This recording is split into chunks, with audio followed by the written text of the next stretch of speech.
Praise the Lord. Hallelujah. കർത്താവ് നമ്മോട് കൂടെയുണ്ട്. തിരഞ്ഞെടുക്കപ്പെട്ട പ്രത്യേക ജനമാണ് നാം. ദൈവത്തിൻ്റെ വചനം 1 പത്രോസ് 2:9 പ്രകാരം നാം ദൈവത്തിൻ്റെ പ്രത്യേക വംശമാണ്. നമ്മൾ വിളിച്ചവൻ്റെ സൽഗുണങ്ങളെ ഘോഷിക്കാൻ തക്കവണ്ണം തിരഞ്ഞെടുക്കപ്പെട്ട ഒരു ജാതിയാണ് നാം. ഇത് തിരിച്ചറിഞ്ഞ് നാം ജീവിച്ചോളണം. മറ്റുള്ള ലോകമക്കളെ പോലെയല്ല, ദൈവത്തിൻ്റെ വിളി കിട്ടിയവരാണ് നാം. അതുകൊണ്ട് ഒരു പ്രത്യേക പർപ്പസിന് വേണ്ടി ദൈവം നമ്മളെ ഒരുക്കുമ്പോൾ നാം നമ്മളെ തന്നെ കാണണം. എനിക്കൊരു ലക്ഷ്യമുണ്ട്, അതിലേക്ക് ദൈവനെ കൊണ്ടുപോവുകയാണ്. നാം ഇവിടുത്തെ ഒരു സാധാരണ വ്യക്തിത്വമല്ല, അതിൽ നാം പെട്ടുപോകരുത്. 1 പത്രോസ് 2:9 വളരെ വ്യക്തതയോടെ നമ്മളെക്കുറിച്ച് പറയുന്നത് കേൾക്കുക. ആദ്യം, നിങ്ങളോ അന്ധകാരത്തിൽ നിന്ന് തൻ്റെ അത്ഭുത പ്രകാശത്തിലേക്ക്. കേട്ടോ, എൻ്റെ സ്റ്റാർട്ടിങ് കേട്ടോ.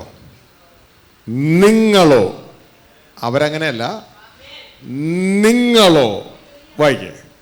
അന്ധകാരത്തിൽ നിന്ന് തൻ്റെ അത്ഭുത പ്രകാശത്തിലേക്ക് നിങ്ങളെ വിളിച്ചവൻ്റെ സൽഗുണങ്ങളെ ഘോഷിപ്പാൻ തക്കവണ്ണം തിരഞ്ഞെടുക്കപ്പെട്ട ഒരു ജാതിയും രാജകീയ പുരോഹിത വർഗവും വിശുദ്ധ വംശവും സ്വന്ത ജനവുമാകുന്നു. മനസ്സിലായോ? നിങ്ങൾ ആരാണ്? നിങ്ങളോ അന്ധകാരത്തിൽ തൻ്റെ അത്ഭുത പ്രകാശത്തിലേക്ക് വിളിച്ചവൻ. അതാരാണ്? സ്വർഗസ്ഥ പിതാവ്. ആ പിതാവിൻ്റെ സൽഗുണങ്ങളെ ഘോഷിക്കാൻ തക്കവണ്ണം തിരഞ്ഞെടുക്കപ്പെട്ട ഒരു ജാതിയാണ്, വിശുദ്ധ വംശമാണ്. മനസ്സിലാകുന്നുണ്ടോ? അപ്പോൾ യേശുക്രിസ്തു ഭൂമിയിൽ വന്നിട്ട് എന്താ ചെയ്തേ? തന്നെ അയച്ച പിതാവിൻ്റെ സൽഗുണങ്ങളെ ഘോഷിക്കുകയായിരുന്നു. മനസ്സിലായോ? യേശുക്രിസ്തു ഇങ്ങനെയാണ് പറയുന്നത്, നിങ്ങളുടെ പിതാവ് സൽഗുണപൂർണരായിരിക്കുന്നത് പോലെ നിങ്ങളും സൽഗുണപൂർണരായിരിപ്പൻ. ഹല്ലേലൂയ. അപ്പോൾ യേശുക്രിസ്തു വളരെ വ്യക്തതയോടെ പറയുകയാണ്, ഞാൻ അയക്കപ്പെട്ടിട്ടാണ് വന്നത്, പിതാവാണ് എന്നെ അയച്ചത്, നിങ്ങളെയും കൊണ്ട് ചെല്ലാനാണ്, കാണാതെ പോയ ആളുകളെ അന്വേഷിച്ചാണ് എന്നെ അയച്ചത് എന്നൊക്കെ പറഞ്ഞ് നമ്മളെ ആ പിതാവിൻ്റെ സൽഗുണങ്ങളെ അറിയിക്കുക. എന്നിട്ട് പറയുകയാണ്, ആ പിതാവിനെ പോലെ നിങ്ങൾ സൽഗുണപൂർണരായി തീരുവേനും. ഹല്ലേലൂയ. അപ്പോൾ തൻ്റെ സ്വന്തം ജനമായി നമ്മളെ പിതാവ് വിളിക്കുകയാണ്. അപ്പോൾ ഇത് വ്യക്തിയോടെ തിരിച്ചാണ്. ഇത് എത്ര പറഞ്ഞാലും ഇത് മനസ്സിലാകാത്ത ഒരു സ്ലേറ്റ് പോലെയാണ് മനുഷ്യ ഹൃദയം. ഇന്ന് ഇത് മാഞ്ഞു പോകും, ഇത് മറഞ്ഞു പോകും. പക്ഷേ ലോകത്തിൻ്റെ കാര്യങ്ങൾ എഴുതിയാൽ തെളിഞ്ഞു കിടക്കും, ദൈവത്തിൻ്റെ കാര്യങ്ങൾ എഴുതിയാൽ മറഞ്ഞു പോകും. അപ്പോൾ നമ്മുടെ ബലാത്കാരികളാകുക. എന്നിട്ട് ദൈവത്തിൻ്റെ വചനം നമ്മളോട് പറയാണ്, ഇങ്ങനെ വിളി നമുക്കുള്ളത് കൊണ്ട് നമ്മൾ എന്ത് ചെയ്യുന്നറിയാമോ? അതായത് ദൈവത്തോടു കൂടെ താമസിക്കാനാണ് വിളി. പക്ഷേ ദൈവത്തിൻ്റെ വചനം പറയുന്നു, അതുകൊണ്ട് നിങ്ങൾ എല്ലാവരോടും സമാധാനം ആചരിച്ച് ശുദ്ധീകരണം പ്രാപിപ്പാൻ ഉത്സാഹിച്ചോളണം. മറ്റുള്ള വിഷയങ്ങളിലേക്കൊന്നും കയറി പോകരുത്, വളരെ സൂക്ഷിച്ചോളണം. ഹല്ലേലൂയ. ഇതാണ് ഹെബ്രായ ലേഖനം 12:14 പറയുന്നത്. ഇങ്ങനെ വിളിക്കപ്പെട്ട പ്രത്യേക ഗണമായതുകൊണ്ട് ദൈവത്തിൻ്റെ പരിശുദ്ധ രാഷ്ട്രമാകാൻ നമ്മൾ വിളിച്ചിട്ടിരിക്കുക. ഇംഗ്ലീഷ് എഴുതിയിരിക്കുകയാണ്, you are the holy nation of God. ദൈവത്തിൻ്റെ പരിശുദ്ധ രാഷ്ട്രമാണ് നിങ്ങൾ. അതുകൊണ്ട് നിങ്ങൾ എന്ത് ചെയ്യണം? 12:14 വായിച്ച്. എല്ലാവരോടും സമാധാനം ആചരിച്ച്. ഹെബ്രായ ലേഖനം 12:14. എല്ലാവരോടും സമാധാനം ആചരിച്ച് ശുദ്ധീകരണം പ്രാപിപ്പാൻ ഉത്സാഹിപ്പിൻ. അതുകൊണ്ട് എൻ്റെ പ്രിയ കുഞ്ഞുങ്ങളെ, ഓൺലൈനിലൂടെ ഹോളിലായിരിക്കുന്ന എല്ലാ മക്കളും ശ്രദ്ധിക്കുക, എല്ലാവരോടും സമാധാനം ആചരിച്ച് ശുദ്ധീകരണം പ്രാപിപ്പാൻ ഉത്സാഹിപ്പിൻ. കുഞ്ഞുങ്ങളെ ശ്രദ്ധിച്ചേ, എല്ലാവരോടും ജയം പ്രാപിക്കാനല്ല പറഞ്ഞേ, എല്ലാവരോടും സമാധാനം ആചരിച്ച് ശുദ്ധീകരണം പ്രാപിപ്പാൻ ഉത്സാഹിപ്പേൻ. കാരണം എന്താ? താഴേക്ക്. ശുദ്ധീകരണം കൂടാതെ ആരും കർത്താവിനെ കാണുകയില്ല. അപ്പോൾ ദൈവത്തോടുകൂടെ താമസിക്കണോ? ശുദ്ധീകരണം ഉണ്ടായേ പറ്റൂ. മനസ്സിലായോ? അല്ലെങ്കിൽ ആർക്കും ദൈവത്തെ കാണാൻ കഴിയുകയില്ല. മനസ്സിലായോ? അപ്പോൾ ശുദ്ധീകരണം വേണം. മനുഷ്യരുമായിട്ടുള്ള വിഷയത്തിൽ ജയം വേണമെന്നില്ല. ശുദ്ധീകരണം മതി. പിടുത്തം കിട്ടിയോ? ഒരു സമാധാനം ഉണ്ടാക്കി ശുദ്ധീകരണം. എപ്പോഴും ശ്രദ്ധിച്ചോളണം, നമ്മളെപ്പോഴും ജയിക്കാൻ നോക്കുന്നവരാ മനുഷ്യരുമായിട്ടുള്ള വിഷയത്തിൽ. ജയം വേണമെന്ന് നിർബന്ധമില്ല. ഒന്ന് മനസ്സിലാക്കുക, ജയം വേണമെന്ന് നിർബന്ധമില്ല. ശുദ്ധീകരണം ഉണ്ടായാൽ മതി. ഹല്ലേലൂയ. കാരണം നമുക്കൊരു ഭാവിയുണ്ട്, നമുക്കൊരു ഭാവിയുണ്ട്. അപ്പോൾ പെട്ടെന്ന് നിങ്ങൾ ഇരിക്കുവാന്ന് മനസ്സിലായില്ലല്ലോ. എന്താ ബ്രദർ ഈ പറഞ്ഞേ? എൻ്റെ മോനെ, എൻ്റെ മോളെ, നിനക്ക് ദുബായിലൊരു ജോലി കിട്ടി എന്ന് വിചാരിക്കുക.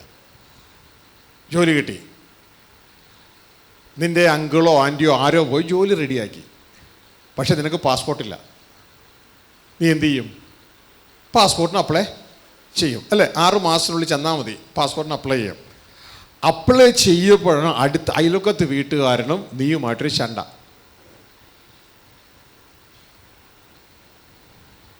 അല്ലെങ്കിൽ വേറെ ആരെങ്കിലുമായിട്ടൊരു ക്യാഷിൻ്റെ വിഷയത്തിലൊരു ശണ്ട. അവസാനം അയാൾ ഇടി പിടിയിലേക്ക് സംഭവം വന്നു.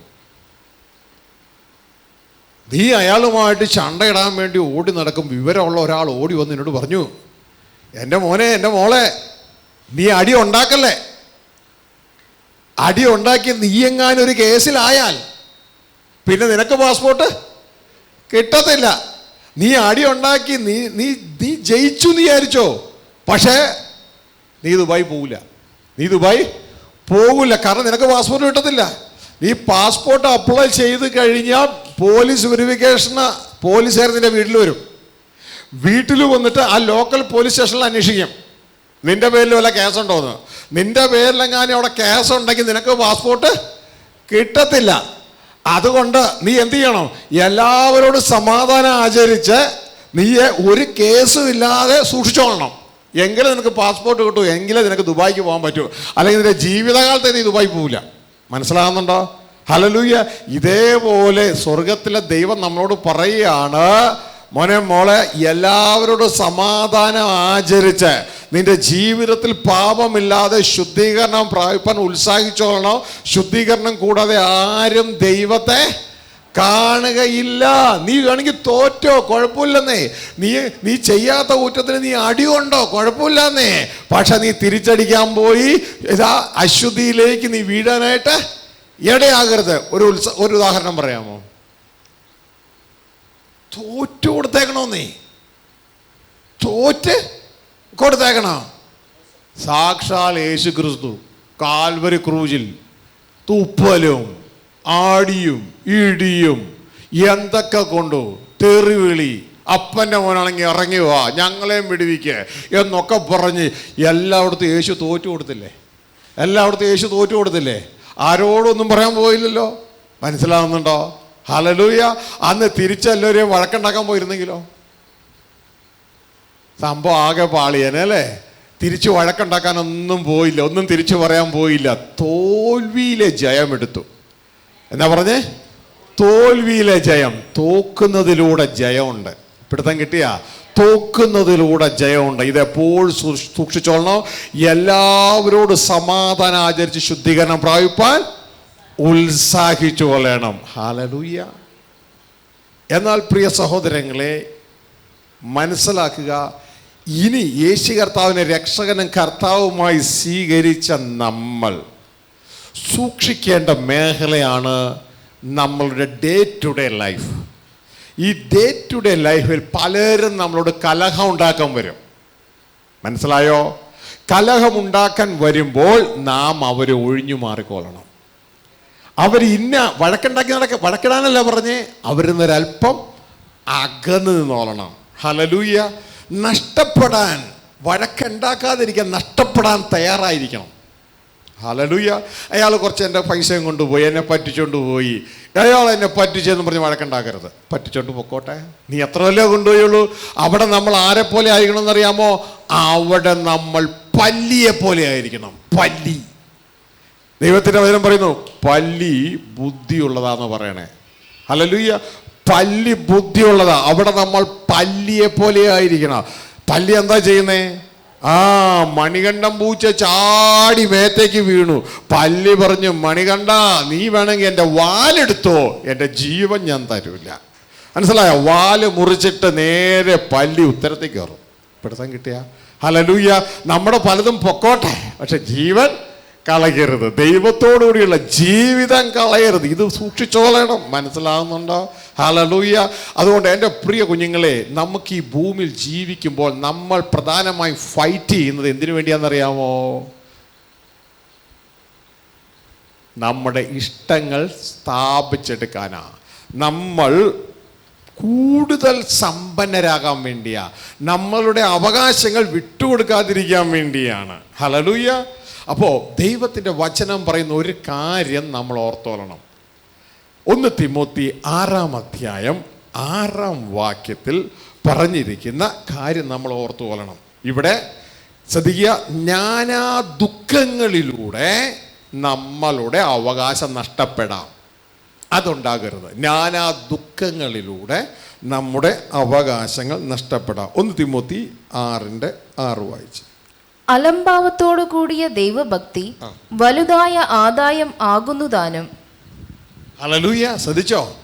അലംഭാവത്തോടു കൂടിയ ദൈവഭക്തി വലിയ ആദായം ആകുന്നുതാനും. പണ്ട് ഞാൻ തെറ്റിദ്ധരിച്ച ഒരു വചനമായത്. ഈ മലയാളം ട്രാൻസ്ലേഷൻ്റെ കുഴപ്പമാണ് എന്നാണ് എനിക്ക് മനസ്സിലായത്.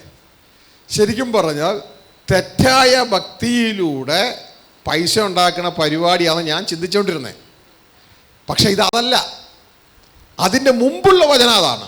പക്ഷെ ഈ വചനം അതല്ല. എനിക്ക് ഈ അലംഭാവം എന്ന് പറയുന്ന സംഭവം ഉണ്ടല്ലോ, അത് യഥാർത്ഥത്തിൽ അതിൻ്റെ റൈറ്റായിട്ടുള്ള കാര്യങ്ങൾ മനസ്സിലാകാത്തത് കൊണ്ട് ഇങ്ങനത്തെ വിഷയം വന്നേ.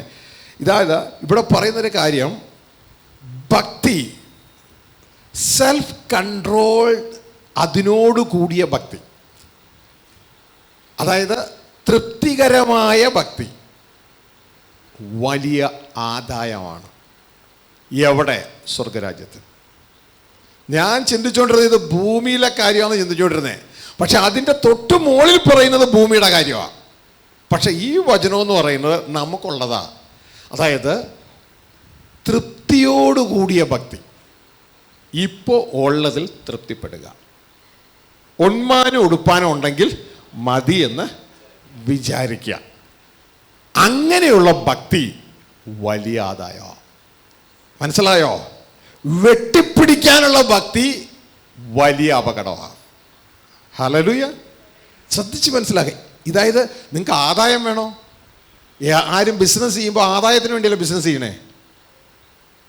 അപ്പോൾ ലോകമനോഭാവത്തിലെ ഭക്തി, വെട്ടിപ്പിടിക്കാനുള്ള ഭക്തി അപകടമാണ്. ഇവിടെ പറയാൻ നിനക്ക് വലിയ ആദായം വേണോ? തൃപ്തിയോടുകൂടിയ ഭക്തി. ദൈവം എന്താണോ തന്നേക്കണേ ഇന്ന് അതിൽ ഞാൻ തൃപ്തനാ. ഇങ്ങനെയുള്ള ഭക്തി വലിയ ആദായമാണ്. എവിടെ? ആത്മമണ്ഡലത്തിൽ. മനസ്സിലാകുന്നുണ്ടോ? ഹല്ലേലൂയ. അതുകൊണ്ടാണ് അതിൻ്റെ 8-ാം വാക്യത്തിൽ പറയുന്നത്, എന്താ പറഞ്ഞേക്കണേ? ഉണ്മാനും ഉടുപ്പാനും ഉണ്ടെങ്കിൽ മതി, തൃപ്തി എന്ന് വിചാരിക്കുക. ഹല്ലേലൂയ. വായിച്ചേ. ഉണ്മാനും ഉടുപ്പാനും ഉണ്ടെങ്കിൽ മതി എന്ന് നാം വിചാരിക്കാം. ഇങ്ങനെ ഒരു വേലി നമ്മുടെ ചിന്തയിലിടണം. നമ്മുടെ ചിന്തയിൽ ഇങ്ങനെ ഒരു വേലി കെട്ടണം. ഉണ്മാനും ഉടുപ്പാനും ഉണ്ടെങ്കിൽ മതി എന്ന് വിചാരിക്കുക. എന്താ അതിൻ്റെ അർത്ഥം? ഉണ്ണുക ഉടുക്കുക എന്നുള്ളത് മാത്രമല്ല. അതിൻ്റെ അർത്ഥം എന്ന് പറഞ്ഞാൽ നമ്മുടെ ജീവിതത്തിൽ ദൈവം നമ്മളെ ഏൽപ്പിച്ച കാര്യങ്ങൾ ചെയ്തെടുക്കാനുള്ള ആ ഫണ്ട് മാത്രം എനിക്ക് മതി. മനസ്സിലാവുന്നുണ്ടോ? എന്ന ചിന്തയിൽ ഒരു വേലി കെട്ടുക. ഹല്ലേലൂയ. അപ്പോൾ നമ്മൾ എന്തിനു പോകത്തില്ല? ദൈവത്തിൻ്റെ വചനം പറയുകയാണ്, അടുത്ത സെക്ഷനിലേക്ക് പോകത്തില്ല. അതെന്താണ്? താഴേക്ക്. ധനികന്മാരാകുവാൻ ആഗ്രഹിക്കുന്നവർ പരീക്ഷയിലും കെണിയിലും കുടുങ്ങുകയും മനുഷ്യർ സംഹാരനാശങ്ങളിൽ മുങ്ങിപ്പോകുവാൻ ഇടവരുന്ന മൗഢ്യവും ദോഷകരവുമായ പല മോഹങ്ങൾക്കും ഇരയായി തീരുകയും ചെയ്യുന്നു. മനസ്സിലാവുന്നുണ്ടോ? അല്ലാതെ വന്നാൽ, ഈ വേലി കെട്ടാതെ വന്നാൽ എന്ത് സംഭവിക്കുന്നറിയാമോ? ധനികരാകുവാൻ ആഗ്രഹിക്കുന്നവർ, ദൈവം ധനികനാക്കണമെങ്കിൽ ആയിക്കോട്ടെ, തൃപ്തി. അല്ല, ധനികൻ എന്നെ താഴ്ന്ന നിലനിർത്താൻ ആഗ്രഹിക്കുന്നെങ്കിൽ ആയിക്കോട്ടെ, തൃപ്തി.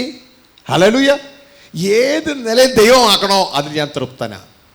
ദൈവത്തിൻ്റെ വചനം പറയുന്നു, അല്ല നീ ഇപ്പോൾ കുറഞ്ഞവനാ, നീ ധനികനാകാൻ ആഗ്രഹിച്ചാൽ നീ പരീക്ഷയിൽ കുടുങ്ങും, കെണിയിൽ കുടുങ്ങും,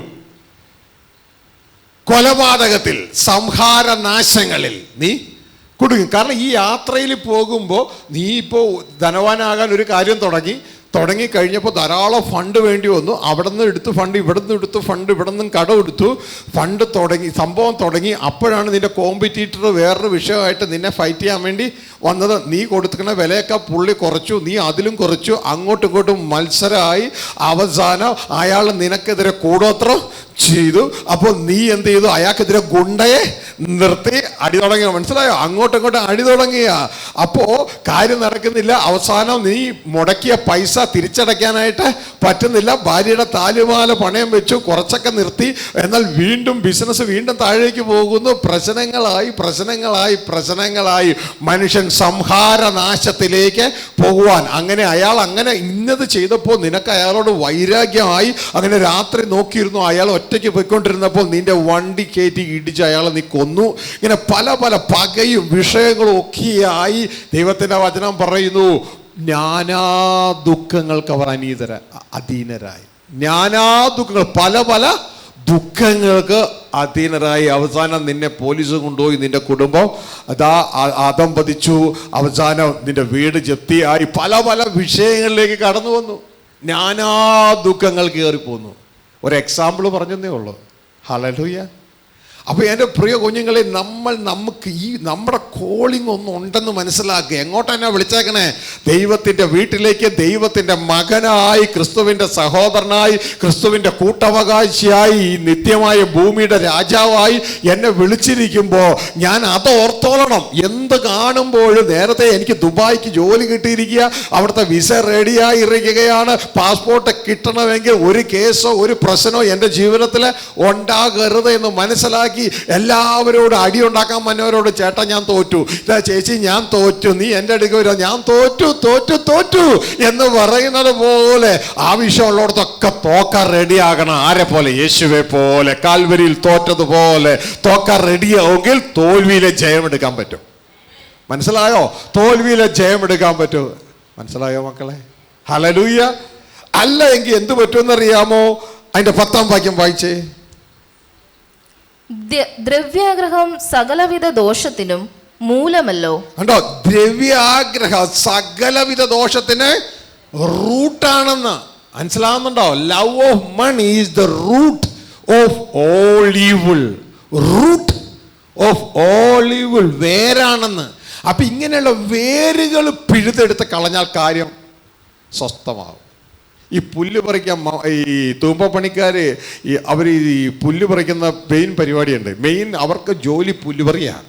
കാരണം ഈ മഴ പെയ്യുന്നത് അവർക്കൊരു അനുഗ്രഹമാണ്. എപ്പോഴും ഈ പുല്ലിങ്ങനെ മുളച്ചുകൊണ്ടേയിരിക്കുക. അതുകൊണ്ട് പണി കിട്ടും. അപ്പോൾ അവർ 2 ടൈപ്പ് പുല്ലുപറിയുണ്ട്. ആ പുല്ലുപറി എന്ന് പറയുന്നത്, ഒന്ന് കട്ടർ മെഷീനിൽ അടിച്ചു കളയും. കട്ടർ മെഷീനിൽ അടിച്ചു കളഞ്ഞാൽ എപ്പോഴും പണി കിട്ടിക്കൊണ്ടിരിക്കും. കാരണം ഈ സംഭവം അവിടെ തന്നെ ഉണ്ട്. മോള് മാത്രം കാഴ്ചയ്ക്ക് ഇതിൽ ഭംഗിയാണ്, പക്ഷെ സംഭവം വേറെ അവിടെ തന്നെയുണ്ട്. പക്ഷേ തൂമ്പോ പണിക്കാർ അങ്ങനെയല്ല. തൂമ്പോ പണിക്കാർ വേരിങ്ങനെ തോണ്ടി എല്ലാം വേരൊക്കെ എടുക്കും. മനസ്സിലാകുന്നുണ്ടോ? അപ്പോൾ ഇതുപോലെ ഇരിക്കണം നമ്മൾ. ഈ വേരുകളൊക്കെ തോണ്ടി എടുത്തോളണം. ഹല്ലേലൂയ. സർവദോഷത്തിന് മൂല കാരണമെന്ന് പറയുന്നത് ഇതാ ഈ വേരാ. ഈ സർവദോഷത്തിന് മൂല കാരണമായിട്ടിരിക്കുന്നത് ഈ വേര. അപ്പൊ ഈ വേര് അവിടെ ഉള്ളത് കൊണ്ട് ആ വേരങ്ങ് പറിച്ചെടുത്തോളണം. ഹല്ലേലൂയ. ആ വേരങ്ങ് പറിച്ചെടുത്തോളണം. വേരങ്ങ് പറിച്ചെടുത്തു കഴിഞ്ഞാൽ ഒരു വലിയ മേഖല സ്വസ്ഥതയായി.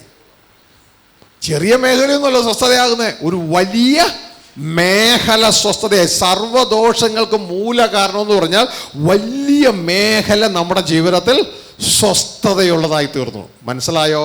ഹല്ലേലൂയ. അല്ലെങ്കിൽ ഇവിടെ എഴുതിയിരിക്കുകയാണ്, പല ദുഃഖങ്ങൾക്കും ഇത് കാരണമായി തീരും. അപ്പോൾ ദുഃഖങ്ങളിലൂടെ എന്ത് സംഭവിക്കും?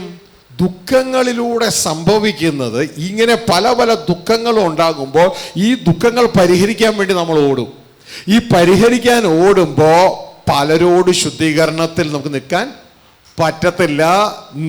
കാരണം ദൈവത്തിൻ്റെ വചനം പറയുന്നു, എല്ലാവരോടും സമാധാനം ആചരിച്ച് ശുദ്ധീകരണം പ്രാപിപ്പാൻ ഉത്സാഹിപ്പേൻ. ശുദ്ധീകരണം കൂടാതെ ആരും ദൈവത്തെ കാണുകയില്ല. അപ്പോൾ ഈ സംഭവം ഒന്ന് പറിച്ചെടുത്തു കഴിഞ്ഞാൽ നല്ലൊരു രീതിയിൽ നമുക്ക് ശുദ്ധീകരണം പ്രാപിപ്പാൻ കഴിയും. പിടുത്തം കിട്ടിയ ഒരു കാര്യം. ഹല്ലേലൂയ. ഞാൻ പറഞ്ഞത് പണിയെടുക്കേണ്ടെന്നല്ല, ദൈവത്തിൻ്റെ വചനം പറയുകയാണ്, ദൈവം നമ്മൾ ഏതവസ്ഥയിൽ വിളിച്ചോ ആ അവസ്ഥയിൽ നിൽക്കുക. ഏതവസ്ഥയിലാണ് നമ്മൾ വിളിച്ചത് ആ അവസ്ഥയിൽ നിൽക്കുക. അതിൻ്റെ അപ്പുറത്തേക്ക് പോകാൻ വേണ്ടി നമ്മൾ നോക്കേണ്ട. ദൈവം കൊണ്ടുപോകണമെങ്കിൽ കൊണ്ടുപോക്കോട്ടെ, നമ്മളായിട്ട് കയറിപ്പോകാനായിട്ട് നോക്കരുത്. അതായത് ഈ ലോകത്തിലെ എല്ലാ ക്ലാസ്സുകളും അതിൻ്റെ മുകളിലേക്ക് കയറി പോകാനാ. അതിലേക്ക് നമ്മൾ അവിടെ പോകാൻ നിൽക്കരുത്. ദൈവം ഏതവസ്ഥയിൽ വെച്ചോ ആ അവസ്ഥയിൽ നിൽക്കുക. ദൈവത്തിന് വേണമെങ്കിൽ നമ്മളെ മാറ്റാൻ പറ്റും, ടപ്പെന്ന് മാറ്റാൻ പറ്റും. നമ്മളോട് കൂടെ പഠിച്ച പലർക്കും നമ്മുടെ കോളിംഗ് ഇല്ല, വേറെ കോളിംഗ് ആണ്. ചിലർ നമ്മളെക്കാൾ താഴെയാണ്, ചിലർ നമ്മളെക്കാൾ മുകളിലാണ്. ഹല്ലേലൂയ. ദൈവം വെച്ച അവസ്ഥ തന്നെ നിൽക്കാൻ പഠിക്കുക. അപ്പം ഈ ഒരു ഭാഗം നമ്മൾ ശ്രദ്ധിക്കുക. ഇനി അടുത്തത്, ഈ വിഷയങ്ങളിൽ കുടുംബങ്ങളുടെ ഉള്ളിൽ കലഹം ഉണ്ടാകരുത്. കുടുംബങ്ങളുടെ ഉള്ളിൽ ഇന്ന് ഈ അന്ധകാര മേഖലയിൽ വ്യാപരിക്കുന്നത് കുടുംബങ്ങളുടെ ഉള്ളിൽ കലഹമാണ്. എന്തിനു വേണ്ടിയാണെന്നറിയാമോ? സ്വത്തിനു വേണ്ടി. സഹോദരൻ സഹോദരനായിട്ട്, സഹോദരി സഹോദരിയായിട്ട്, സഹോദരി സഹോദരന്മാർ തമ്മിൽ അങ്ങോട്ടും ഇങ്ങോട്ടും കലഹമാണ് സ്വത്തിന് വേണ്ടി. ഹല്ലേലൂയ. അമ്മായി അമ്മ മരുമോളുമായിട്ട് സ്വത്തിന് വേണ്ടി കലഹമാണ്. ഹല്ലേലൂയ. ഇതാ തൻ്റെ മകൻ മരിച്ചുപോയി, ഇതാ സ്വത്തെല്ലാം മകളുടെ പേരിലായി, മകളുടെ പേരിലേക്കായി. അങ്ങനെ അമ്മായി അമ്മ മകളിൽ നിന്ന് സ്വത്തടിച്ചു മാറി, മരുമകളിൽ നിന്ന് തിരിച്ച് സ്വത്ത് പിടിക്കാൻ വേണ്ടി ഫൈറ്റാണ്. അങ്ങോട്ടും ഇങ്ങോട്ടും എല്ലാം ഫൈറ്റാ. ഈ ഫൈറ്റ് നടക്കുമ്പോൾ എന്ത് സംഭവിക്കും? ശുദ്ധീകരണം നടക്കത്തില്ല. ഹല്ലേലൂയ. അമ്മായി അമ്മയ്ക്ക് മരുമോളോടും മരുമകൾക്ക് അമ്മായി അമ്മയോടും ഇതാ ശുദ്ധീകരണം ഇല്ലായ്മയൊരു അവസ്ഥയാ, കയ്പ് നിറഞ്ഞൊരവസ്ഥയാ. കോടതി കയറി ഇറങ്ങുക. അമ്മായി അമ്മ തെറ്റുന്നു മരുമോളും, മരുമോള് തെറ്റുന്ന അമ്മായി അമ്മയും. മനസ്സിലാവുന്നുണ്ടോ? ഹല്ലേലൂയ. ഇതേപോലെ സഹോദരൻ തെറ്റുന്ന സഹോദരി, സഹോദരി തെറ്റുന്ന സഹോദരനും, അങ്ങോട്ടും ഇങ്ങോട്ടും അശുദ്ധീകരണം നടക്കത്തില്ല. എൻ്റെ പ്രിയ കുഞ്ഞുങ്ങൾ, ഇവിടെയെല്ലാം ദൈവത്തോട് പ്രാർത്ഥിച്ച് തന്നെ നേരത്തെ തന്നെ, എൻ്റെ പിതാവേ ഇങ്ങനെയുള്ള ഒന്നിലേക്ക് എന്നെ പെടുത്തി കളയരുതേ എന്ന് ദൈവത്തോട് പ്രാർത്ഥിച്ചുകൊണ്ട് നിൽക്കണം. നമുക്ക് ഇവിടെ ഒന്നും സ്വന്തമായി രക്ഷപ്പെടാൻ കഴിയത്തില്ല, ദൈവത്തിൻ്റെ കൃപയിൽ ആശ്രയിക്കണം. ഹല്ലേലൂയ. അപ്പം ഇങ്ങനെയുള്ള പല പല വിഷയങ്ങളും നമ്മുടെ ജീവിതത്തിൽ വരും. അപ്പം ഒക്കെ ഓർത്തോളണോ? ഹല്ലേലൂയ. നീ ദൈവത്തോട് കൂടെ നിന്നാലുണ്ടല്ലോ, നിന്റെ സകല വിഷയങ്ങളിൽ നിന്നെ കരകയറ്റുന്ന ഒരു ദൈവം കൂടെയുണ്ട്. ഹല്ലേലൂയ. ഇതുകൊണ്ടാണ് യേശു കർത്താവ് ഈ മെത്തേഡ് ഉപയോഗിച്ചത്. യോഹന്നാൻ 8:29 യേശു ഉപയോഗിച്ച മെത്തേഡ് ഇതാണ്. യേശു പറയാണ്, ഞാൻ എല്ലായ്പ്പോഴും എൻ്റെ പിതാവിന് പ്രസാദമുള്ളത് ചെയ്യുന്നത് കൊണ്ട് പിതാവ് എന്നെ ഏകനായി വിട്ടിട്ടില്ല. ഹല്ലേലൂയ. ഏകനായി വിട്ടിട്ടില്ല. ഏത് സമയത്തും പിതാവ് തൻ്റെ കൂടെയുണ്ട്. ഇത് തിരിച്ചറിയുക. തൻ്റെ ജീവിതത്തിലെ സാമ്പത്തിക ബുദ്ധിമുട്ടുകളിൽ പിതാവ് കൂടെയുണ്ട്. തൻ്റെ ജീവിതത്തിലെ പ്രശ്നങ്ങളിൽ പിതാവ് കൂടെയുണ്ട്. ഗവൺമെൻറ് തനിക്കെതിരെ വന്നപ്പോൾ പിതാവ് കൂടെയുണ്ട്. പിശാചും യഹൂദന്മാരും എതിരെ വന്നപ്പോൾ പിതാവ് കൂടെയുണ്ട്. അങ്ങനെ ലോകത്തിലെ എല്ലാവരും എതിര് വന്നപ്പോൾ യേശു പറയുകയാണ്, നിങ്ങൾ ശിഷ്യന്മാരോട് പറയാം, നിങ്ങളെല്ലാം എന്നെ വിട്ടുപോകുക, എന്നാലും ഞാൻ ഏകനല്ല, എൻ്റെ പിതാവ് എൻ്റെ കൂടെയുണ്ട്. ആ ഒരു ജീവിതമായി പ്രിയ മക്കളെ നമ്മുടേത്. ഹല്ലേലൂയ. യേശുക്രിസ്തു നമ്മൾ പിതാവ് കൂടെയുള്ള, പിതാവ് തലയായ യേശു നമ്മളോട് ഇങ്ങനെ പറഞ്ഞു, ഇതാ ലോകാവസാനത്തോളം എല്ലാ നാളും ഞാൻ നിങ്ങളോട് കൂടെയുണ്ട്. ഇത് പ്രശ്നം യേശു നമ്മളോട് കൂടെയുണ്ട്, പക്ഷെ പ്രശ്നം നാം യേശുവോട് കൂടെ ഉണ്ടോ എന്നുള്ളതാണ് ഇവിടുത്തെ വിഷയം. നാം യേശുവോട് കൂടെ ഉണ്ടോ എന്നുള്ളതാണ് വിഷയം. നാം ജനത്തോട് കൂടെ നിൽക്കാം, യേശുവോട് കൂടെ നിൽക്കാൻ പലപ്പോഴും നാം തയ്യാറല്ല. എന്ത് സംഭവിച്ചു? യേശുവിൻ്റെ ജീവിതത്തിൽ ഒരു സാമ്പത്തിക ബുദ്ധിമുട്ട്, യേശുവിൻ്റെ ജീവിതത്തിൽ ടാക്സ് അടയ്ക്കാൻ പൈസയില്ല. ഈ പൈസ ഇല്ലാത്ത സമയത്ത് ഒരുത്തനും ടാക്സ് കൊടുക്കാനും നിവൃത്തിയില്ല. യേശു ജീവിക്കുന്നത് ആത്മാവ് നയിക്കപ്പെടുന്നതാ. സ്വർഗത്തിലെ ദൈവം ഉടനെ തൻ്റെ ചിന്തയിലേക്ക് ഒരു ചിന്ത കൊടുത്തു. മനുഷ്യരാരും കൊടുക്കാനില്ല, എന്നാൽ ദൈവം ഒരു ചിന്ത കൊടുത്തു. ഇതാ ഒരു മത്സ്യം അവിടെ കാത്തു നിൽക്കുന്നുണ്ട്, നിനക്ക് ടാക്സ് അടയ്ക്കാനുള്ള പണവുമായിട്ട് ഒരു മത്സ്യം അവിടെ കാത്തു നിൽക്കുന്നുണ്ട്. ശിഷ്യന്മാരാരെങ്കിലും വിട്ട് ചൂണ്ട കിട്ടാൽ മതി, ആ മത്സ്യം ഇതിലെ കൊത്ത് അതിനെ വലിച്ചെടുക്കുക. അത് വലിച്ചെടുത്തിട്ട് നിനക്ക് ഇത് ആവശ്യമുള്ളവർക്ക് വേണ്ടി ടാക്സ് കൊടുക്കുക. പ്രിയമോനെ, പ്രിയമോളെ, സ്വർഗത്തിലെ ദൈവം നിന്റെ കൂടെ നടക്കുന്നുവെങ്കിൽ അതാ നിനക്ക് ആവശ്യമുള്ളതെല്ലാം പ്രൊവൈഡ് ചെയ്യുവാൻ ആത്മാവിൽ നിന്ന് നിനക്ക് ചിന്ത കടന്നു വരും. ആ ചിന്ത അനുസരിച്ച് നീ പ്രവർത്തിച്ചാൽ മാത്രം മതി, നിന്റെ കാര്യം നടക്കപ്പെടുവാൻ ഇടയാകും. അതുകൊണ്ട് യോഹന്നാൻ 8:29 ആ ക്രമീകരണം നാം സൂക്ഷിച്ചു കൊള്ളണം. അവിടെ യേശുക്രിസ്തു പറയുകയാണ്, ഇതാ ഞാൻ എപ്പോഴും എൻ്റെ പിതാവിന് പ്രസാദമുള്ളത് ചെയ്യുന്നതുകൊണ്ട് പിതാവ് എൻ്റെ കൂടെയുണ്ട്. ഒന്ന് വായിച്ചാട്ടെ. എന്നെ അയച്ചവൻ എന്നോട് കൂടെയുണ്ട്, ഞാൻ എല്ലായ്പ്പോഴും ദൈവത്തിന് പ്രസാദമുള്ളത് ചെയ്യുന്നത് കൊണ്ട് ദൈവം എന്നെ ഏകനായി വിട്ടിട്ടില്ല എന്ന് പറഞ്ഞു. കണ്ടോ, കൂട്ടുകൂടണമെങ്കിൽ ഇങ്ങനത്തെ കൂട്ടുകൂടണം. ഇങ്ങനത്തെ കൂട്ടുകൂടണം. ഞാൻ എല്ലായ്പ്പോഴും എൻ്റെ ദൈവത്തിന് പ്രസാദമുള്ളത് ചെയ്യുന്നത് കൊണ്ട് ദൈവം എന്നെ ഏകനായി വിട്ടിട്ടില്ല. സാമ്പത്തിക ബുദ്ധിമുട്ടുള്ള എല്ലാവരും ഈ ഒരു സ്റ്റേറ്റ്മെന്റ് ഉപയോഗിച്ച് ജീവിച്ചാൽ മതി. എപ്പോഴും ദൈവത്തിന് പ്രസാദമുള്ളത് ചെയ്യണം. എപ്പോഴും ദൈവത്തിന് പ്രസാദമുള്ളത് ചെയ്യണം. ഹല്ലേലൂയ. യേശു ദൈവത്തിന് ചെയ്ത് എപ്പോഴും ചെയ്തൊരു പ്രസാദമുള്ള കാര്യം എന്താണെന്നറിയാമോ? യേശു വചനത്തിൽ കൂട്ടിയേർക്കാൻ പോയില്ല. ദൈവവചനത്തെ കൂട്ടിയേർക്കാൻ പോയില്ല. ഹല്ലേലൂയ. വചനത്തിൽ കൂട്ടിയേർത്തവരോട് കൂടാനും യേശു പോയില്ല. ഹല്ലേലൂയ. യേശു ക്രിസ്തു എപ്പോൾ സത്യത്തിന് സാക്ഷി നിന്നു. അന്ന് വചനം പ്രസംഗിക്കുന്നവരെല്ലാം യേശുവിനെതിരെ വന്നു. എല്ലാവരും യേശുവിനെതിരെ വന്നപ്പോൾ യേശു സത്യത്തിന് സാക്ഷി നിൽക്കുവാനായിട്ട് ഇടയായി. യേശു പറഞ്ഞു, നിങ്ങൾ ആരെന്നെ പാപത്തെക്കുറിച്ച് ബോധം വരരുത്. ഹല്ലേലൂയ. എപ്പോഴും ആ പിതാവിന് സാക്ഷ്യം വഹിച്ചുകൊണ്ട് നിന്നു. പിതാവിനെ തൻ്റെ ജീവിതത്തിൽ വിടർത്തിക്കൊണ്ടേ ഇരുന്നു. ഇതായിരിക്കണം നമ്മൾ ചെയ്യേണ്ടത്. യേശു പറയണം, ഞാൻ എപ്പോഴും എൻ്റെ പിതാവിന് പ്രസാദമുള്ളതേ ചെയ്യുന്നുള്ളൂ. അതുകൊണ്ട് പിതാവിനെ ഏകനായി വിട്ടിട്ടില്ല. ഇതാണ് ജയത്തിന്റെ സീക്രട്ട്. ഇതാണ് സാമ്പത്തിക അഭിവൃദ്ധിയുടെ സീക്രട്ട്. നിനക്ക് വേണ്ടത് എന്താണോ ആ നിമിഷം പിതാവ് എത്തിച്ചിരിക്കുക. ഹല്ലേലൂയ. ഇനി അടുത്തത്, നിനക്ക് പ്രതികൂലങ്ങളുണ്ടോ, പ്രശ്നങ്ങളുണ്ടോ? ഇതാ ദൈവത്തിന്റെ വചനം പറയുകയാണ്, യഹൂദന്മാർ യേശുവിനെ സ്വന്തത്തിലേക്ക് വന്ന് സ്വന്തമായി ഒരു യേശുവിനെ തള്ളിക്കളഞ്ഞു. പരീശന്മാർ പറഞ്ഞു ഞങ്ങൾക്കിവനെ വേണ്ട. യഹൂദന്മാർ പറഞ്ഞു ഞങ്ങൾക്കിവനെ വേണ്ട. ഗവൺമെന്റ് പറഞ്ഞു ഇവന് ഒരു കുറ്റവും ഇല്ല. കള്ളക്കേസിൽ കുടുക്കി. ഈ ഗവൺമെന്റ് പരീശന്മാർ യേശുവിനെ കള്ളക്കേസിൽ കുടുക്കി ഗവൺമെന്റ് കയ്യിൽ ഏൽപ്പിച്ചു കൊടുത്തു. ഗവൺമെന്റ് പരിശോധിച്ചിട്ട് പറഞ്ഞു ഇവനിൽ ഒരു കുറ്റവുമില്ല. എന്നാൽ യഹൂദന്മാർ പറഞ്ഞു ഇല്ല ഇല്ല ഇല്ല ഇല്ല, അവനെ ക്രൂശിക്കുക. കള്ളനായ ബറബ്ബാസിനെ കിട്ടിയാലും കുഴപ്പമില്ല, ഇവനെ ക്രൂശിക്കാൻ പറഞ്ഞു. അങ്ങനെ ഇതാ ക്രൂശിച്ചു. അങ്ങനെ ക്രൂശിച്ച ശേഷം ഇവര് യേശുവിനെ അടച്ചു, കല്ലറയ്ക്കുള്ളിൽ അടച്ചു. ഹല്ലേലൂയ. യേശുവിന്റെ കൂട്ട് ആരോട് കൂടിയാ? സ്വർഗീയ പിതാവിനോട് കൂടിയാ. സ്വർഗീയ പിതാവ് എന്തെന്നറിയാമോ? ഈ ലോകത്തിലെ ആർക്കും ചെയ്യാൻ പറ്റത്തില്ല. ഒരുപക്ഷെ നിങ്ങളുടെ കൂട്ട് മോദിയോട് കൂടെ ആയിരിക്കുക, ഇതാ നിങ്ങളുടെ കൂട്ട് ട്രംപിനോട് കൂടെ ആയിരിക്കുക. എന്നാൽ ഇവർക്കൊന്നും ചെയ്യാൻ പറ്റാത്ത ഒരു കാര്യം, യേശുവിന്റെ കൂട്ട് എപ്പോഴും തന്റെ പിതാവിനോട് കൂടിയായിരുന്നു. ഇവർക്കൊന്നും ചെയ്യാൻ പറ്റാത്ത ഒരു കാര്യം അവിടെ പിതാവ് ചെയ്തു. ഇവർക്കാർക്കും ജീവൻ കൊടുക്കാൻ പറ്റത്തില്ല. ഇതാ നമ്മുടെ പ്രധാനമന്ത്രിക്ക് ജീവൻ കൊടുക്കാൻ പറ്റത്തില്ല, ട്രംപിന് ജീവൻ കൊടുക്കാൻ പറ്റത്തില്ല. എന്നാൽ കൂടെ യേശുവോട് കൂടെയുള്ള ആള് ഇതാ ജീവന്റെ സോഴ്സ്. സ്വർഗത്തിലെ ദൈവം തന്റെ ആത്മാവിനെ അയച്ച് യേശുവിനെ മരണഭാഷങ്ങളെ അഴിച്ച് ഈ എഴുന്നേപ്പിച്ചിങ്ങ് കൊണ്ടുവന്നു. ഈ കൂട്ട് നമ്മളോട് കൂടണം. ഈ കൂട്ട് നമ്മൾ കൂടിയാൽ നമ്മുടെ പ്രശ്നങ്ങളെല്ലാം പരിഹാരമാ. നിങ്ങൾ ചോദിക്കും അങ്ങനെ കൂട്ടുകൂടാൻ പറ്റുമോ? പിന്നെ എന്താ പറ്റാത്ത? വിശുദ്ധ യോഹന്നാൻ പറയുക, ഞങ്ങളുടെ കൂട്ട് തൊമ്മാച്ചനോടും അന്നമ്മയോടും ആണെന്നല്ല, നമ്മുടെ കൂട്ട് കത്തോലിക്കനോട് തീപ്യമിനോടും ആണെന്നല്ല, ഞങ്ങളുടെ കൂട്ട് പിതാവിനോടും അവന്റെ പുത്രനായ യേശു ക്രിസ്തുവോടുമാണ് ഞങ്ങളുടെ കൂട്ട്. ഇങ്ങനെ കൂട്ടുമാറാൻ തയ്യാറാണെന്നുണ്ടെങ്കിൽ നിന്നെ ആരി പൂട്ടിയാല് ആ പൂട്ടഴിച്ച് നിന്നെ കൂട്ടിൽ കയറ്റാൻ, ദൈവരാജ്യത്ത് കയറ്റാൻ കഴിവുള്ളത് നിന്റെ കൂടെയുണ്ട്. നിന്റെ കൂടെയുണ്ടെന്ന് മനസ്സിലാക്കുക. ഇതാ സ്തേഫാനോസിനെ അന്നത്തെ യഹൂദന്മാരിനോട് കല്ലെറിയ. കാരണം സ്റ്റീഫൻ സത്യത്തിന് സാക്ഷ്യം നിൽക്കുകയാ. ഹല്ലേലൂയ. എന്നാൽ ഈ സമയം, കല്ലെറിയുന്ന സമയം, കൊന്ന് താഴെ വീഴുന്ന സമയം, ഇതാ സ്വർഗത്തിലെ ദൈവത്തിന്റെ വലതു ഭാഗത്ത് ദൈവപുത്രനായ ക്രിസ്തു എഴുന്നേറ്റ് നിന്നു. നിന്നെ അവരെ പുറത്താക്കുമ്പോൾ നിന്നെ അകത്താക്കാൻ, നിന്നെ വെൽക്കം ചെയ്യാൻ ഇതാ സ്വർഗീയ ഭവനം തയ്യാറായിരിക്കുകയാ. അതുകൊണ്ട് സത്യത്തിന് സാക്ഷി നിൽക്കാൻ തയ്യാറായിരിക്കുക ഈ നാളുകളിൽ. ഹല്ലേലൂയ. എൻ്റെ പ്രിയ മോനെ, എൻ്റെ പ്രിയ മോളെ, ഇവിടെ തിരിച്ചറിയേണ്ട ഒരു കാര്യം എന്ന് പറയുന്നത്, നിന്റെ ഏതവസ്ഥയിലും നിന്നെ കരുതാൻ നിന്റെ ദൈവമുണ്ട്. ആളുകൾ നിന്നെ കൊന്ന് കുഴിച്ച് മൂടിയാൽ ജീവൻ തരാൻ കഴിവുള്ളവനാ നിന്റെ കൂട്ട്. ഇത് മനസ്സിലാക്കി നീ പ്രവർത്തിച്ചു കൊള്ളാൻ ഇടയാകണം. കാരണം നിന്നെയും എന്നെയും സ്വർഗത്തിലെ ദൈവം വിളിക്കുകയാ തൻ്റെ ഭവനത്തിലേക്ക്. നമുക്ക് പ്രത്യേക വിളിയുള്ളവരാണെന്ന് തിരിച്ചറിയാം. പ്രത്യേക വിളിയുള്ളവരാണ് നമ്മൾ. ഇത് മറക്കാതെ നമ്മൾ നമ്മുടെ ജീവിതത്തെ സൂക്ഷിക്കുക. അതുകൊണ്ട് സഹോദരന് സഹോദരി ആരുമായിട്ട് ഫൈറ്റിന് പോകരുത്. ഹല്ലേലൂയ. ശ്രദ്ധിച്ചോളാം, ജീവിത വിശുദ്ധി സൂക്ഷിക്കണം. ഇനി അടുത്തത്, കുടുംബങ്ങളിൽ ഭാര്യ ഭർത്താവ് എപ്പോഴും ശ്രദ്ധിക്കേണ്ട ഒരു കാര്യം, കുടുംബ പ്രശ്നങ്ങളിൽ റൂട്ട് എന്ന് പറയുന്നത് ഞാൻ അനേക വ്യക്തിത്വങ്ങളെ കാണുവാനായിട്ട് ഇടയായിട്ടുണ്ട്. ഇതാ ഭർത്താവ്, ഭാര്യ വേറൊരു പുരുഷൻ്റെ കൂടെ ഓടിപ്പോകുന്നു, ഭർത്താവ് വേറൊരു സ്ത്രീയുടെ കൂടെ ഓടിപ്പോകുന്നു. ഇതിൻ്റെ ഇതൊക്കെ റൂട്ട് കണ്ടുപിടിക്കണം. ഇതിൻ്റെ റൂട്ട് എന്ന് പറയുന്നത്, എൻ്റെ പ്രിയ സഹോദരങ്ങളെ, നിങ്ങൾ നിങ്ങളുടെ വിവാഹ വ്യവസ്ഥയെ സൂക്ഷിക്കാത്തത് കൊണ്ടാണ്.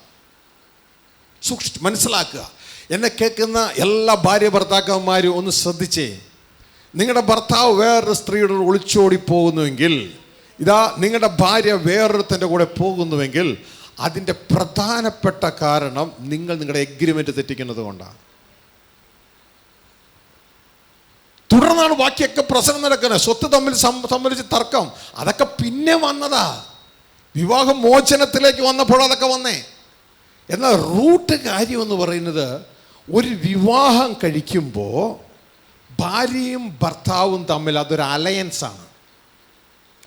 ഇത് വ്യക്തതയോടെ മനസ്സിലാക്കണം. ഇത് എന്താണെന്ന് മനസ്സിലാക്കാതെയാണ് അലയൻസ്.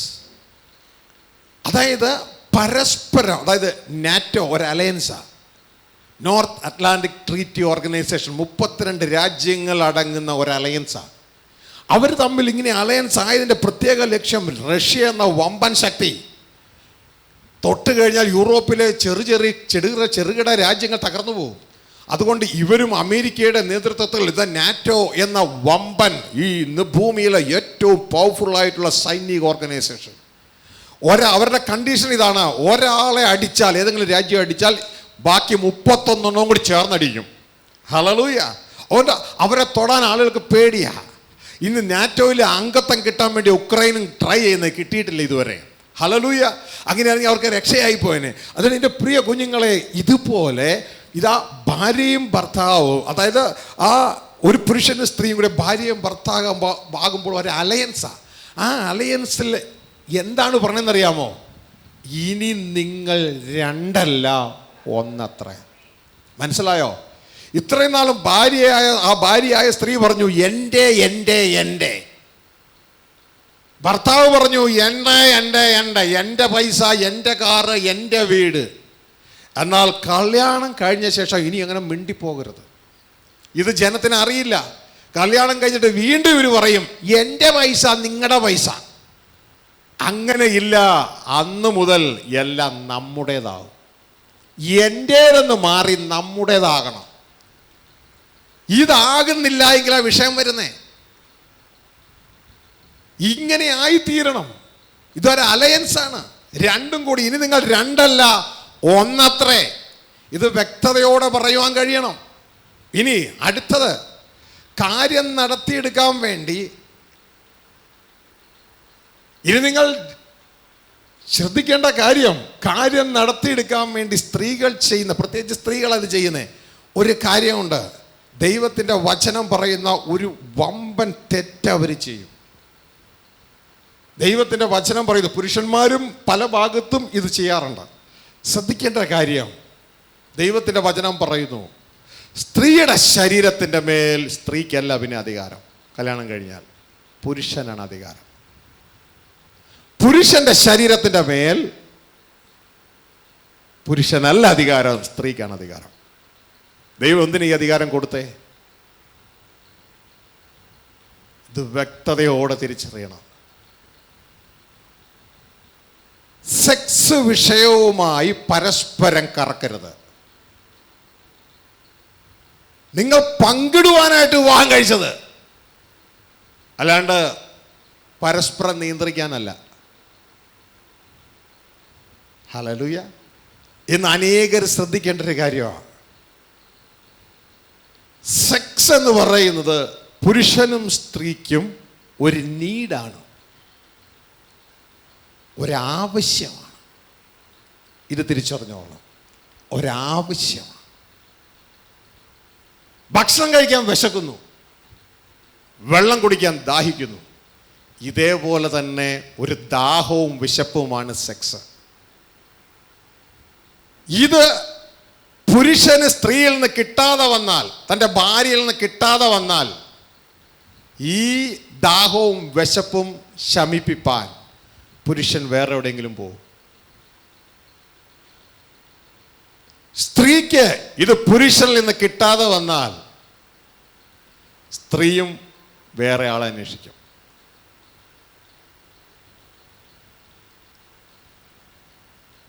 ഇതൊരു അലയൻസ് ആണെന്നും ഇതൊരു ദൈവിക നിയമമാണ് എന്നും മനസ്സിലാക്കിക്കൊണ്ട് വേണം വിവാഹം കഴിച്ച് ജീവിക്കാൻ. എൻ്റെ പ്രിയ കുഞ്ഞുങ്ങളെ ശ്രദ്ധിച്ചേ, നിങ്ങളുടെ മക്കൾ വീട്ടിൽ നല്ല ഭക്ഷണം കഴിച്ചു, ഫ്രൈഡ് റൈസ് മമ്മി ഉണ്ടാക്കി കൊടുത്തു, ഇഷ്ടപ്പെട്ട ബിരിയാണി ഉണ്ടാക്കി കൊടുത്തു, കൊച്ചു വൈകിട്ട് വീട്ടിൽ നിന്ന് പുറത്തേക്ക് പോയി. അപ്പോൾ കുട്ടികളെ പിടിക്കുന്ന ഒരാൾ സൂത്രത്തിൽ അടുത്തുകൂടി, മോളെ എന്താ അങ്കിളേ, നല്ല ബിരിയാണി ഉണ്ട്, വാ കഴിക്കാം. കൊച്ചു പറയും, എൻ്റെ മമ്മി വയറ് നിറച്ച് ബിരിയാണി എനിക്ക് തന്നിട്ടുണ്ട് അങ്കിളെ, എനിക്ക് വിശക്കണില്ല അങ്കിളെ. കൊച്ചാ ബിരിയാണി കഴിക്കാൻ പോവോ? ഇല്ല. പക്ഷെ നിങ്ങളുടെ കൊച്ചിന് നിങ്ങൾ രാവിലെ ഒന്നും കൊടുത്തില്ല, ഉച്ചയ്ക്ക് ഒന്നും കൊടുത്തില്ല. കൊച്ചു വീട്ടിൽ നിന്ന് ഇറങ്ങിപ്പോയി ആ അങ്കിള് ബിരിയാണിയും കൊണ്ട് വന്നാലോ കൊച്ചു അങ്കിളിൻ്റെ കൂടെ പോകും. മനസ്സിലായോ? പിടുത്തം കിട്ടിയ ഭാര്യമാർക്ക് പിടുത്തം കിട്ടിയ കുഞ്ഞെ, നീ വിവാഹം കഴിച്ച നിന്റെ ശരീരം പുരുഷന് കൊടുക്കാനാ, അല്ലാണ്ട് പുരുഷനെ കൺട്രോൾ ചെയ്യാനല്ല. പിടുത്തം കിട്ടിയ? ഇതുപോലെ തന്നെ പുരുഷന്മാർ വിവാഹം കഴിച്ചത് ഇതാ ശരീരം ഇത് സ്ത്രീക്കായിട്ട് പങ്കിടാനാ. ഇത് രണ്ടുപേരും മനസ്സിലാക്കി പ്രവർത്തിക്കണം. ഇത് രണ്ടുപേരും മനസ്സിലാക്കി പ്രവർത്തിച്ച രണ്ടുപേർക്കും പരസ്പരം വിശപ്പടക്കുവാൻ തക്കവണ്ണം ദൈവം ഈ വിവാഹം ക്രമപ്പെടുത്തിയിട്ടുണ്ടെങ്കിൽ അത് ചെയ്യുവാൻ തയ്യാറാകണം. ദൈവത്തിൻ്റെ വചനം പറയുന്നു, ഒരു സമയത്ത് മാത്രമേ അകന്നിരിക്കാൻ പാടുള്ളൂ. രണ്ടുപേരും കൂടി സമ്മതിച്ച പ്രാർത്ഥനയ്ക്ക് വേണ്ടിയല്ലാതെ നിങ്ങൾ പരസ്പരം അകന്നിരുന്നാൽ പിശാച് ഇടപെടുകയും നിങ്ങളുടെ കുടുംബത്തെ ഛിന്ന ഭിന്നമാക്കുകയും ചെയ്യും. ഛിന്ന ഭിന്നമാക്കിയിട്ട് കരഞ്ഞിട്ട് കാര്യമില്ല. ചെയ്യേണ്ടത് റൂട്ട് വേരിന്റെ ഭാഗത്ത് ചെയ്യേണ്ടത് ചെയ്യാത്തത് കൊണ്ടാണ് ബാക്കിയെല്ലാം കയറി പുറപ്പെടുവാനായിട്ട് ഇടയായത്. ഹല്ലേലൂയ. എൻ്റെ പ്രിയ കുഞ്ഞുങ്ങളെ, അതുവഴി നമ്മുടെ വിശുദ്ധ ജീവിതം നഷ്ടപ്പെടും. അതുവഴി നമ്മുടെ കോളിംഗ് നഷ്ടപ്പെടും. നമ്മൾ അശുദ്ധരായി തീരും. പരസ്പരം അങ്ങോട്ടും ഇങ്ങോട്ടും വഴക്കാവും. ഇത് കണ്ടു പഠിച്ചു വളരുന്ന നമ്മളുടെ മക്കൾ, ഭാര്യയും ഭർത്താവും തമ്മിൽ അങ്ങോട്ടും ഇങ്ങോട്ടും അടിയാകും. ഭർത്താവ് വേറൊരുത്തിയുടെ പുറകെ പോകും, ഭാര്യ ഒരുപക്ഷെ വേറൊരുത്തിൻ്റെ കൂടെ പോകും, ചിലപ്പോൾ ഒരാൾ മാത്രം പോകും. ഇത് കണ്ട് അങ്ങോട്ടും ഇങ്ങോട്ടും കുടുംബത്തിൽ ഫൈറ്റായി തീരും. എന്ത് സംഭവിക്കും? ഇത് കണ്ട് വളരുന്ന മക്കൾക്ക് നമ്മൾ അറിയാതെ തന്നെ ഒരു സന്ദേശം കൊടുക്കുകയാണ്. ഇതാ, നീ ഭാര്യ അടിക്കുക, ഭാര്യ ഇടിക്കുക. മകൾക്ക് സന്ദേശം കൊടുക്കുകയാണ്, ഭർത്താവിന് എതിര് നിൽക്കുക, ഭർത്താവിന് കീഴടങ്ങാതിരിക്കുക എന്നുള്ള സന്ദേശം കൊടുക്കുക. ഇതിലൂടെയൊക്കെ നമ്മുടെ വിശുദ്ധ ജീവിതം നഷ്ടപ്പെടുവാനായിട്ട് ഇടയാകുക.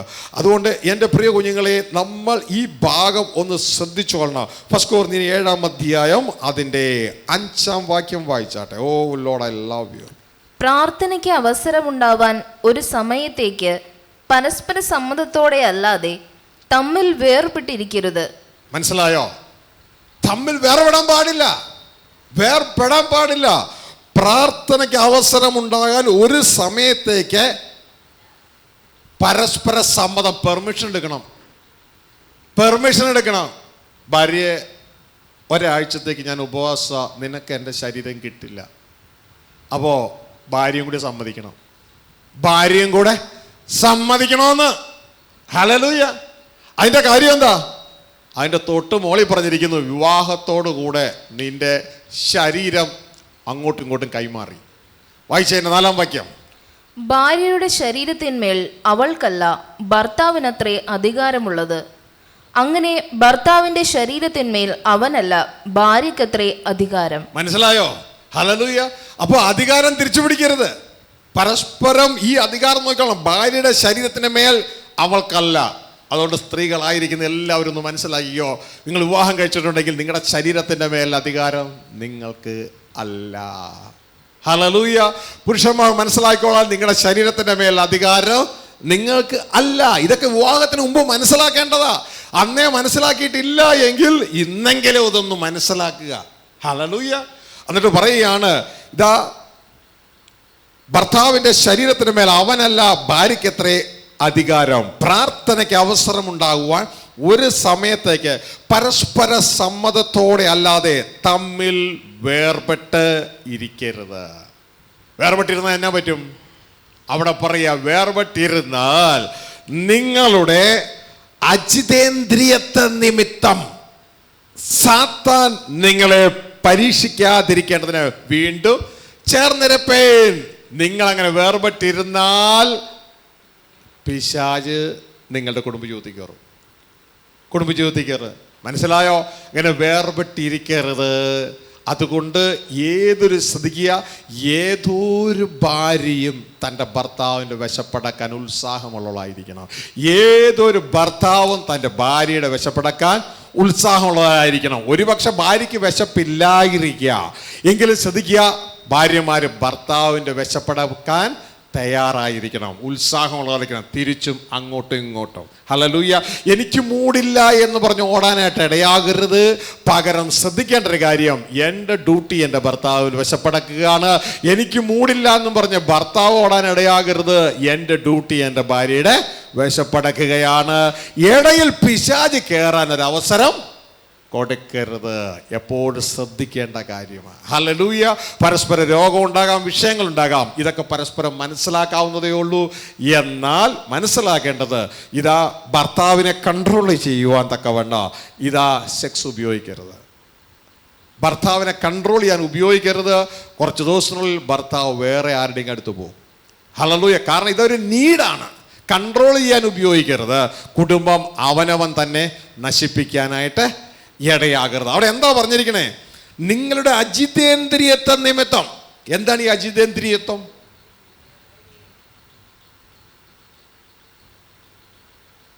ഒരു പ്രത്യേക വേർഡാണ് അല്ലേ?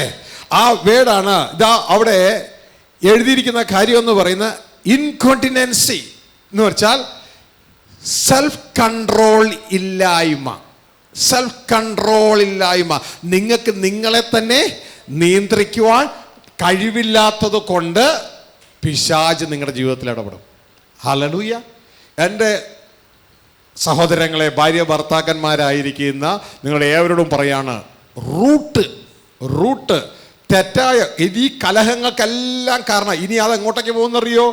ഇനി ആ ഭർത്താവ് അല്ലെങ്കിൽ മാറും, അല്ലെങ്കിൽ ഭാര്യ മാറിയാൽ ഇതാ ഭർത്താവിൻ്റെ സ്വത്തിൻ്റെ മേലുള്ള വിഷയങ്ങൾ, കുഞ്ഞുങ്ങളുടെ സ്വത്തിൻ്റെ മേലുള്ള വിഷയങ്ങൾ, ഇതെല്ലാം പ്രശ്നമായി. പിന്നെ കോടതിയായി, നിരന്തരം കോടതി കയറലായി, പോലീസായി, വിഷയങ്ങളായി. ഇതിൻ്റെ എല്ലാം കാരണം എന്താ? ഇതിൻ്റെ റൂട്ട് ഇതാ. പരസ്പര ശരീരം അങ്ങോട്ടും ഇങ്ങോട്ടും കൊടുക്കുന്നതിൽ വൈമിഹ്യം കാണിക്കുന്നത് മൂലം ഇതാ പല പ്രശ്നങ്ങളും ജീവിതത്തിലേക്ക് കടന്നു വരാൻ. അപ്പം ഈ ഭാഗങ്ങളൊന്ന് ശ്രദ്ധിക്കുക. ഇത് ഒന്ന് ശ്രദ്ധിച്ചു കഴിഞ്ഞാൽ, ദൈവവചനപ്രകാരം ഈ കാര്യങ്ങളൊന്ന് ശ്രദ്ധിച്ചു കഴിഞ്ഞാൽ നമ്മൾ കുടുംബങ്ങൾ മനോഹരമായി തീരുവാൻ ഒരു പരിധിവരെ ഇത് സാധ്യമായി തീരും. മനസ്സിലായോ? ഇതെല്ലാം ആയതിനു ശേഷം അയ്യോ പത്തോ എന്ന് പറഞ്ഞ് കരഞ്ഞിട്ട് കാര്യമില്ല. ഇതൊക്കെ തുടക്കത്തിലേ നമ്മുടെ ജീവിതത്തിൽ ശ്രദ്ധിക്കുക. ഹല്ലേലൂയ. അപ്പോൾ ശുദ്ധീകരണം കൂടാതെ ആരും എന്ത് ചെയ്യുന്നില്ല? ദൈവത്തെ കാണുകയില്ല. അപ്പൊ ഈ ഭാഗങ്ങളിലൊക്കെ ഒന്ന് സൂക്ഷിക്കുവാനായിട്ട് ഇടയാകണം. ഹല്ലേലൂയ. ഇനി മനസ്സിലാക്കുക, ഒരു പീരീഡ് കഴിയുമ്പോൾ പുരുഷന്റെയും സ്ത്രീയുടെയും സെക്സ് താല്പര്യങ്ങൾ ഉണ്ടെങ്കിലും അവർക്കതിനുള്ള ശക്തിയില്ലാതെ ഇതാ വാർദ്ധക്യത്തിലേക്ക് അവർ കടന്നു വരുമ്പോൾ മരണം അത് കീഴ്പ്പെടുത്തിക്കൊണ്ടിരിക്കും. ഇത് പരസ്പരം മനസ്സിലാക്കി രണ്ടു കൂട്ടരും പ്രവർത്തിക്കേണ്ടതാണ്. ഹല്ലേലൂയ. അപ്പോൾ എൻ്റെ പ്രിയ സഹോദരങ്ങളെ, വ്യക്തമായി ദൈവത്തിൻ്റെ ആത്മാവ് കാര്യങ്ങളെ അറിയിച്ചു. അപ്പോൾ ധനപരമായ നമ്മൾ തൃപ്തിയല്ല എങ്കിൽ നമ്മൾ ദ്രവ്യാഗ്രഹം പല ദോഷങ്ങൾക്ക് മൂലകാരണമായി തീർന്നു. ഇനി കുടുംബത്തിൽ മൂലകാരണമായി തീരുക, കുടുംബകലഹങ്ങളിൽ മൂലകാരണമായി തീരുന്നത് ഒരു അലയൻസ്. ഇനി നിങ്ങൾ രണ്ടല്ല ഒരു ശരീരം എന്ന് പറഞ്ഞിട്ട് ശരീരം കൊടുക്കാൻ തയ്യാറാകുമ്പോൾ നമ്മുടെ എഗ്രിമെന്റ് നമ്മൾ തെറ്റിക്കുകയാണ്. അതിലൂടെ പല വിഷയങ്ങൾ കയറി വരുവാനായിട്ട് ഇടയാകും. അപ്പോൾ ഈ ഭാഗങ്ങൾ വളരെ ശ്രദ്ധയോടുകൂടി ആയിരിക്കുക. അപ്പോൾ പരസ്പരം ഫീഡ് ചെയ്യുന്നതിൽ വിശുദ്ധ ബൈബിൾ പറയുന്നത് പോലെ നാം റെഡിയായിരിക്കുക ഭാര്യ ഭർത്താക്കന്മാർ. ഇനി മറ്റൊരു വിഷയം കൂടി നാം സൂചിപ്പിക്കാം. എന്താണ് നമ്മളുടെ ഈ അവകാശം നഷ്ടപ്പെടുന്നത്? നമ്മൾ നേരത്തെ കേട്ടു, ക്ഷയം, മാലിന്യം, വാട്ടം എന്നിവയില്ലാത്ത അവകാശത്തിനായി ഇപ്പോൾ വീണ്ടും ജനിച്ചിരിക്കുന്നു. അപ്പൊ ഇത് ആരോടൊക്കെ പറയണേ? വീണ്ടും ജനിച്ചവരോടാണ് ഈ പറയണേ. ആ അവകാശം കിട്ടാതിരിക്കാനുള്ള കാരണങ്ങൾ ധാരാളം ഉണ്ട്. ഇതൊക്കെ സൂക്ഷിക്കണം. ഇവിടെ നമ്മൾ തോൽവിയിലൂടെ ജയമെടുക്കണം. പകരം നമ്മൾ വിവാഹിതരാണെങ്കിൽ ശരീരം പങ്കുവെക്കുന്നതിൽ ഭർത്താവുമായി വേറെ ആരുമല്ല, ഭാര്യയുമായി വേറെ ആരുമായിട്ടല്ല, നാം എപ്പോൾ തയ്യാറായിരിക്കണം എന്നുള്ള കാര്യം നാം മറന്ന് പോകരുത്. അത് നിമിത്തം പല തിന്മകളും ജീവിതത്തിൽ നിന്ന് ഒഴിവാക്കുവാനായിട്ട് കഴിയും. ഇനി അടുത്തത് മനസ്സിലാക്കേണ്ടത് ഭക്തി നിമിത്തം. അതായത് ഭക്തി നിമിത്തം നമുക്ക് അവകാശം നഷ്ടമാകരുത്. ഏത് ഭക്തി? യേശുക്രിസ്തുവിൻ്റെ പഥ്യോപദേശത്തിലല്ലാത്ത ഭക്തി. യേശു പറഞ്ഞത് വിട്ടിട്ട് നമ്മൾ സ്വന്തം നീതിയിലൊരു ഭക്തി കൊണ്ടുവരും. ഹല്ലേലൂയ. സ്വന്തം നീതിയിൽ ഒരു ഭക്തി കൊണ്ടുവരും. ഈ ഭക്തി അപകടകരമാണ്. ഈ ഭക്തി അപകടകരമായ, നിങ്ങൾ ചിന്തിക്കും അങ്ങനെയാണ് അപകടം. ഈ ഭക്തിയുടെ അപകടമാണ് മത്തായി 7, 21, 22, 23. ഭക്തി കൂടിയിട്ട് നരകത്തിലേക്ക് തള്ളപ്പെടും. മനസ്സിലായി? ഏത് ഭക്തി കൂടി? യേശുക്രിസ്തു പറഞ്ഞത് ഒഴിവാക്കി സ്വന്തം ഭക്തിയിൽ കയറി അങ്ങ് നിൽക്കുക. ഹല്ലേലൂയ. സ്വന്തം ഭക്തിയിൽ കയറി നിൽക്കുക. യേശുക്രിസ്തു പറഞ്ഞൊരു കാര്യം, 4 സുവിശേഷങ്ങൾ 25 പ്രാവശ്യത്തിലധികം യേശുക്രിസ്തു പറഞ്ഞു എന്നെ അനുഗമിക്കാൻ. ഹല്ലേലൂയ. ഒരു പ്രാവശ്യം പോലും യേശുക്രിസ്തു പറഞ്ഞില്ല എന്നെ സ്തുതിക്കാൻ. ശ്രദ്ധിച്ചു കേൾക്കുക. ഇവിടെ യേശു പറഞ്ഞത് ചെയ്യത്തുമില്ല, യേശു പറയാത്തത് കയറി അങ്ങ് ചെയ്യുകയും ചെയ്യും. മനസ്സിലാവുന്നുണ്ടോ? ഹല്ലേലൂയ. ഇതാണ് യേശു പറഞ്ഞതിനെ അങ്ങ് ചെയ്യേ, യേശുവിനെ അനുഗമിക്കാൻ. ഹല്ലേലൂയ. യേശുവിനെ സ്തുതിക്കുന്നതിൽ ഒരു തെറ്റുമില്ല. പിതാവിന് കൊടുക്കുന്ന ബഹുമാനം പോലെ നമുക്ക് പുത്രനെയും ബഹുമാനിക്കാം. അത് ആദ്യം പിതാവിന് ബഹുമാനം കൊടുക്കണം. ഹല്ലേലൂയ. അതുപോലെയാണ് നാം പുത്രനെ ബഹുമാനിക്കുന്നത്. അല്ലാണ്ട് പിതാവിന് ബഹുമാനം കുറച്ചും പുത്രന് ബഹുമാനം കൂട്ടിയുമല്ല. പിതാവിനെ ഒരു സൈഡിലേക്ക് മാറ്റിയിട്ട് പിതാവിന് ബഹുമാനം കൊടുക്കാതെ പുത്രന് ബഹുമാനം കൊടുക്കുന്നതല്ല. ദൈവവചനം പറയുന്നു പിതാവിനെ ബഹുമാനിക്കുന്നത് പോലെ. അപ്പൊ ആദ്യം ആരെ ബഹുമാനിക്കണം? മനസ്സിലായോ? ഇതാ ദൈവത്തിന്റെ വചനം. യോഹന്നാൻ 5-ാം അധ്യായത്തിൽ വളരെ വ്യക്തതയോടെ 22-ാം വാക്യത്തിൽ ഞാൻ ചിന്തിക്കുന്നു, അല്ലെങ്കിൽ 26, അവിടെ പറയുന്ന ഒരു കാര്യം, പിതാവിനെ ബഹുമാനിക്കുന്നത് പോലെയാണ് നാം പുത്രനെ ബഹുമാനിക്കേണ്ടത്. അല്ലാണ്ട് പിതാവിനെ ബഹുമാനിക്കാതെ അല്ല, പിതാവിന്റെ ബഹുമാനം കുറച്ചല്ല, പിതാവിനെ ബഹുമാനിക്കുന്നത് പോലെ. എടുത്തെങ്കിൽ വായിച്ചേ. യോഹന്നാൻ 5:22.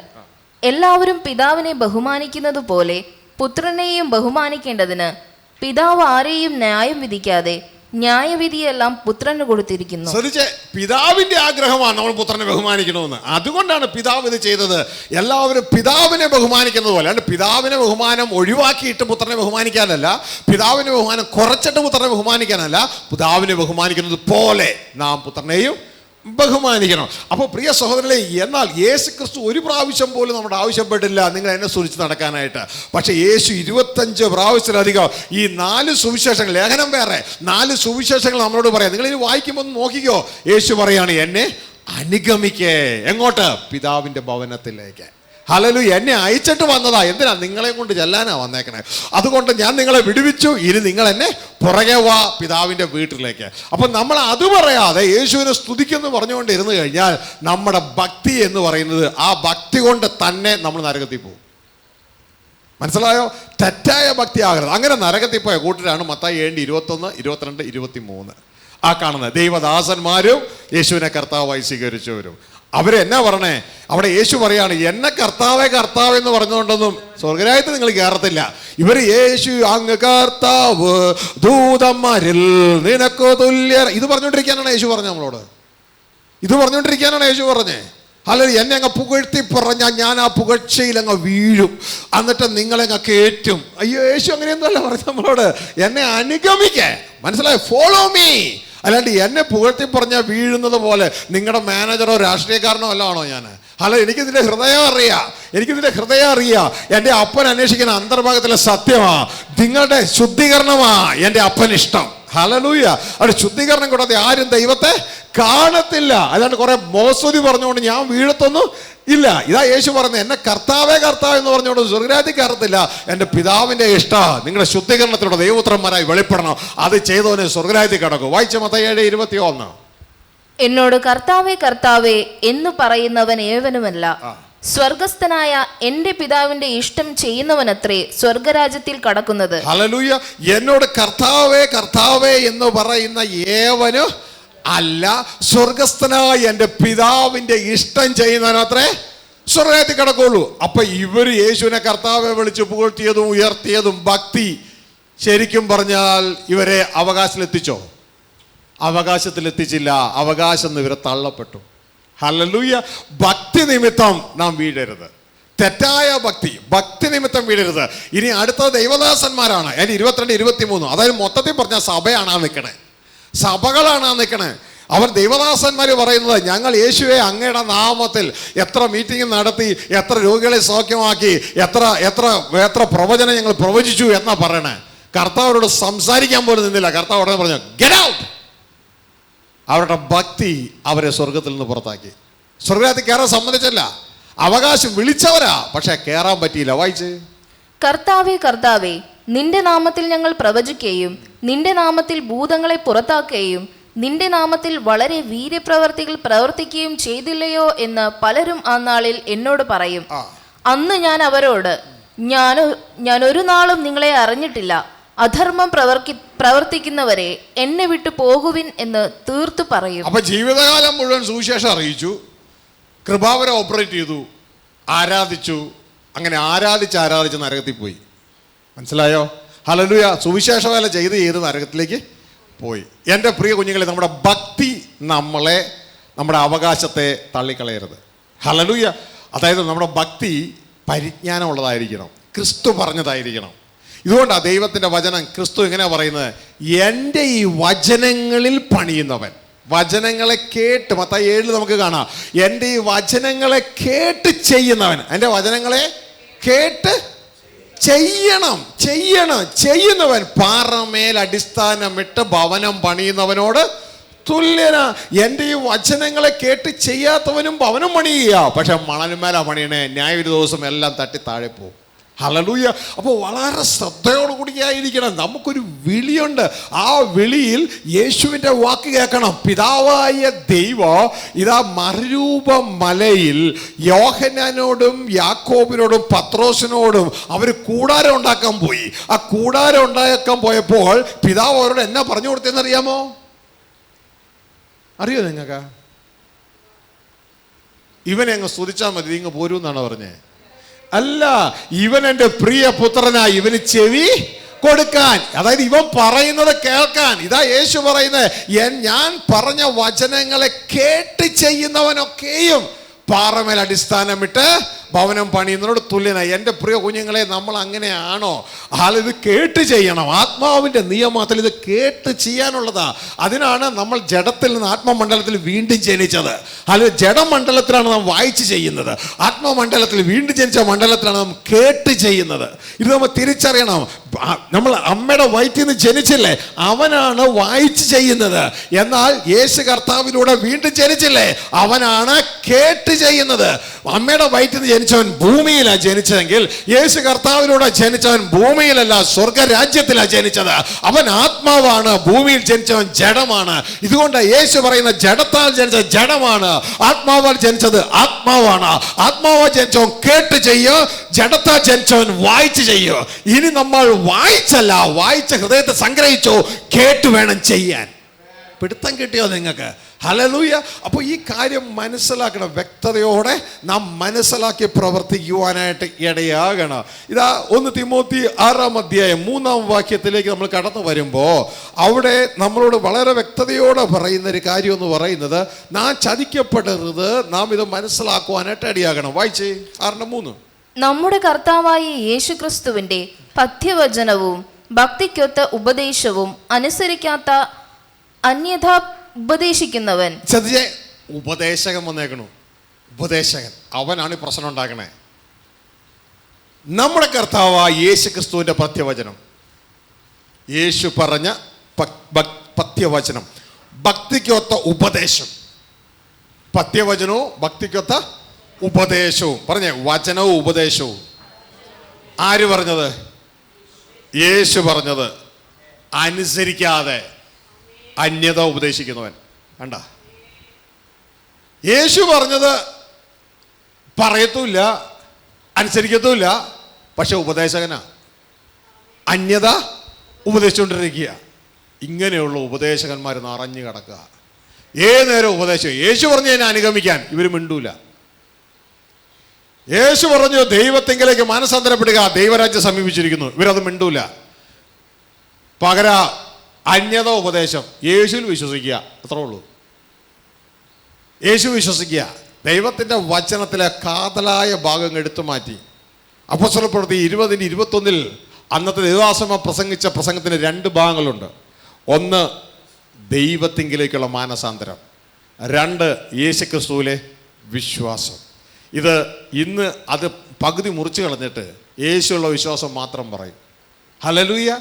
യേശുവിൻ്റെ ഉപദേശം മിണ്ടത്തില്ല. യേശുവിൻ്റെ ഉപദേശമാണ് ദൈവത്തിങ്കിലേക്കുള്ള മാനസാന്തരം. അതാണ് ദൈവരാജ്യ സുവിശേഷം. ഹല്ലേലൂയ. വായിച്ചേ 20:21. ദൈവത്തിങ്കിലേക്കുള്ള മാനസാന്തരവും. ദൈവത്തിങ്കിലേക്കുള്ള മാനസാന്തരം. എൻ്റെ പ്രിയ കുഞ്ഞുങ്ങളെ ശ്രദ്ധിക്കുക. നിങ്ങളെ വിളിച്ചത് വലിയ വിളിയിലേക്ക് എത്തണമെങ്കിൽ ദൈവത്തിങ്കിലേക്ക് തിരിയാനാ പറഞ്ഞേ. അതാണ് ദൈവത്തിങ്കിലേക്കുള്ള മാനസാന്തരം. ദൈവത്തിങ്കിലേക്കുള്ള മാനസാന്തരവും നമ്മുടെ കർത്താവായ യേശുക്രിസ്തുവിലുള്ള വിശ്വാസവും. നമ്മുടെ കർത്താവായ യേശുക്രിസ്തുവിലുള്ള വിശ്വാസം. അപ്പൊ എത്ര പാർട്ടുണ്ട്? 2 പാർട്ടുണ്ട്. ആദ്യത്തെ ഭാഗം ദൈവത്തിങ്കിലേക്കുള്ള മാനസാന്തരം. ഇതുകൊണ്ടാണ് ദൈവവചനം യേശു പറഞ്ഞത് ദൈവരാജ്യം സമീപിച്ചിരിക്കുന്നു, അതുകൊണ്ട് നിങ്ങൾ മാനസാന്തരപ്പെടുക. എങ്ങോട്ട്? ദൈവത്തിങ്കിലേക്ക്. മനസ്സിലായോ? അങ്ങോട്ടേക്ക് നിങ്ങൾ മാനസാന്തരപ്പെട്ടാലും പോകാൻ വഴിയില്ല. ആ വഴിയാണ് യേശു കർത്താവ്. അതുകൊണ്ട് നീ യേശുവിൽ വിശ്വസിക്കുക. പിടുത്തം കിട്ടിയ ആ 2 പാർട്ടില് ആ യേശുവിൻ്റെ ഉപദേശം അങ്ങ് മാറ്റും.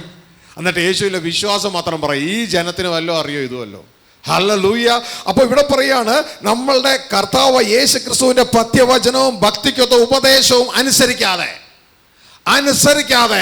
അന്യത ഉപദേശിക്കുന്നവൻ. ഹല്ലേലൂയ. ആ അന്യത ഉപദേശം അവർക്ക് എന്തൊക്കെയോ ഉണ്ട്. ആ ഉപദേശമാണ് യേശു വിശ്വസിക്കൂ, യേശു സ്തുതിച്ചോളൂ, യേശു സ്തുതിച്ചോളൂ. ഇതല്ല യേശു പറഞ്ഞത്. യേശു പറഞ്ഞത് നിന്റെ സ്വർഗീയ പിതാവ് സൽഗുണപൂർണനായിരിക്കുന്നത് പോലെ ഈ സൽഗുണപൂർണനായിരിക്കുകയാണ്. സ്വർഗീയ പിതാവിനെ മാറ്റി താനങ്ങ് കയറി വരുന്ന പരിപാടിയല്ല വിശുദ്ധ ബൈബിളിൽ ഉള്ളത്.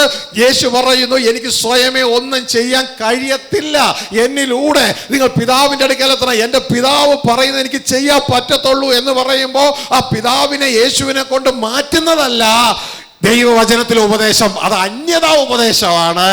പകരം യേശുവിലൂടെ പിതാവിൻ്റെ അടുക്കൽ എത്തിച്ചേർന്നതാണ് ദൈവത്തിൻ്റെ വചനം നമ്മളോട് ആവശ്യപ്പെടുന്നത്. ഹല്ലേലൂയ. ഇത് വ്യക്തതയോടെ മനസ്സിലാക്കി പ്രവർത്തിച്ചു കൊള്ളണം. ഇതിലേക്ക് അനേകം പേര് ഇതിലേക്ക് വരല്ല. കാരണം ഓൾറെഡി പിശാച് ജനത്തെ അവൻ്റെ കയ്യിലാക്കി കഴിഞ്ഞു. ഹല്ലേലൂയ. ചർച്ചുകൾ എന്ന പേരിട്ട് അതിൻ്റെ ഉള്ളിലേക്ക് ആക്കി. ഇതിൽ വളരെ കുറച്ചേ ഉള്ളൂ സത്യസന്ധമായി പ്രസംഗിക്കുന്ന ചർച്ചുകളും ദൈവദാസന്മാരും. എന്നാൽ അവർക്ക് സത്യം പറയാൻ പറ്റാത്ത രീതിയിൽ ഇന്ന് പിശാചിന്റെ സംഘടന കയറിക്കൊണ്ടേയിരിക്കുക. അവർ സത്യം പറഞ്ഞാൽ അവരെ പുറത്താക്കുന്ന രീതിയിലായി.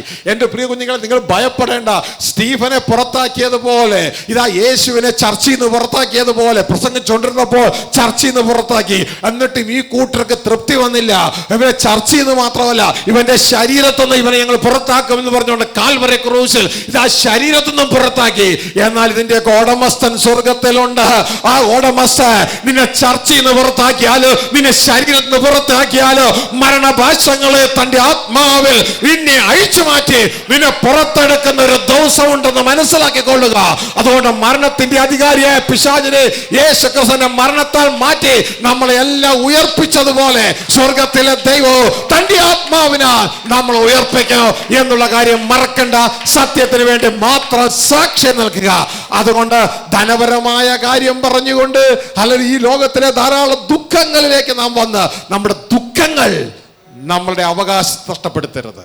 ഹല്ലേലൂയ. നമ്മുടെ കുടുംബജീവിതം നമ്മുടെ അവകാശങ്ങളെ നഷ്ടപ്പെടുത്തുവാനായിട്ട് ഇടയാകരുത്. നമ്മുടെ ഭക്തി നമ്മളുടെ അവകാശത്തെ നഷ്ടപ്പെടുത്തരുത്. തെറ്റായ ഭക്തി, യേശുവിൻ്റെ ഉപദേശമില്ലാത്ത തെറ്റായ ഭക്തി നമ്മളുടെ അവകാശങ്ങളെ നഷ്ടപ്പെടുത്തരുത്. ഇനി മറ്റൊരു കാര്യം കൂടി പറഞ്ഞിട്ട് പ്രാർത്ഥിക്കാം. നമ്മളുടെ അനുഗ്രഹങ്ങൾ നമ്മുടെ അവകാശം നഷ്ടപ്പെടുത്തരുത്. ഹല്ലേലൂയ. നമുക്കെല്ലാവർക്കും അറിയാം, നമ്മൾ അനുഗ്രഹം എന്ന് പറയും. ദൈവദാസന്മാരടക്കം അനുഗ്രഹം എന്ന് പറഞ്ഞാൽ എന്തുവാ? പണം. ഹല്ലേലൂയ. പണം. ഞാൻ കഴിഞ്ഞ ദിവസവും ഒരു ദേവസനെ കണ്ടപ്പോൾ ദേവദാസൻ പറഞ്ഞൊരു കാര്യം ഇതാണ്. ഈ പാസ്റ്റർമാരായിട്ട് വീടുകളിലേക്ക് ഇപ്പോൾ ചെല്ലാൻ പറ്റത്തില്ല. കാരണം അവിടെ കാരണവന്മാരുണ്ടാവും. ഈ കാരണവന്മാർ ചോദിക്കും, ചെല്ലും ബെല്ലടിക്കും, ആരാന്ന്? പാസ്റ്ററാന്ന് പറഞ്ഞാൽ പറയും പൊക്കോളാൻ. കാരണം പാസ്റ്ററാണെന്ന് പറഞ്ഞാൽ കാരണവരനറിയാം എൻ്റെ മോനെ എൻ്റെ മോളെ കൊള്ളയിടാൻ വന്നതാന്ന്. മനസ്സിലായ? കാരണം വന്ന എന്തിനാ? പ്രാർത്ഥിക്കാനാ. ഇവിടെ പ്രാർത്ഥനയൊന്നും വേണ്ട, പ്രാർത്ഥിക്കാനല്ല വന്നത്. പോകാൻ നേരത്തൊരു കൈമടക്ക് കിട്ടിയത് പാസ്റ്റർ ഇങ്ങോട്ട് പറഞ്ഞ കേട്ടോ, കൈമടക്ക് കിട്ടും. എന്നിട്ട് എന്നോട് പറഞ്ഞൊരു കാര്യം, അത് ഞാൻ ചോദിച്ചു ആരാണെന്ന്. അപ്പം ഞാൻ പറഞ്ഞു ടീച്ചറാന്ന്. എന്നിട്ട് എന്നോട് പറയാം പാസ്റ്ററാന്ന് പറഞ്ഞാൽ വഴക്കുണ്ടാക്കും അല്ലേ, അതുകൊണ്ട് ഞാൻ പറഞ്ഞു ടീച്ചറാണെന്ന്. അപ്പം പിന്നെ കുഴപ്പമില്ല, അകത്ത് കയറി ഇരിക്കാമല്ലോ. ഹല്ലേലൂയ. അപ്പോൾ അവർക്കും ബുദ്ധി ഉപയോഗിക്കുന്നുണ്ടോ? ടീച്ചറാണെന്ന് പറഞ്ഞു കഴിഞ്ഞാൽ വഴക്കുണ്ടാക്കത്തില്ല, അകത്ത് കയറ്റും. പാസ്റ്ററാന്ന് പറഞ്ഞു കഴിഞ്ഞാൽ വന്ന വഴി പൊക്കോളം പറയും. അപ്പോൾ ഈ പാസ്റ്റർമാരുള്ള മനോഭാവം ഇതാ. ഇവർ വീട്ടിൽ വരുന്ന എന്തിനു വേണ്ടിയാ? പൈസ മേടിക്കാനാ. ഇനിയിപ്പോൾ മേടിച്ചിട്ട് അവർ പറഞ്ഞ കാര്യം എന്നാണെന്നറിയാമോ? ഇതിന് പറയണേ, പൈസയ്ക്ക് പറഞ്ഞേ, അവിടെ ചെന്നാൽ വല്ല നന്മയും കിട്ടും. നന്മ, പൈസയുടെ വേറൊരു പേരാണ് നന്മ. മനസ്സിലായോ? നന്മ കിട്ടും. അപ്പോൾ അതാണ് അനുഗ്രഹം. അപ്പം നമ്മുടെ അനുഗ്രഹങ്ങൾ കൊണ്ട് നമ്മളുടെ അവകാശം നഷ്ടപ്പെടരുത്. അതായത് ധനം കൊണ്ട് അവകാശം നഷ്ടപ്പെടരുത്. പല പല അനുഗ്രഹങ്ങളുണ്ട്. ലാൻഡ് അനുഗ്രഹമായിട്ടുണ്ട്, പല പല പല അനുഗ്രഹങ്ങളുണ്ട്. അനുഗ്രഹങ്ങൾ കൊണ്ട് നഷ്ടപ്പെടരുത്. അനുഗ്രഹങ്ങൾ ദൈവം നമ്മുടെ കയ്യിൽ ഏൽപ്പിച്ചാൽ അനുഗ്രഹങ്ങൾ കൊണ്ട്, ദൈവത്തിൻ്റെ വചനം പറയുന്നു, അതാണ് അനീതിയുള്ള മാമോൻ എന്ന് ബൈബിൾ പറയുന്നത്. മനസ്സിലായോ? അനീതിയുള്ള കർത്താവ് ഇങ്ങനെയാണ് പറഞ്ഞേ, അനീതിയുള്ള മാമോൻ നിങ്ങളുടെ കയ്യിലുണ്ടോ?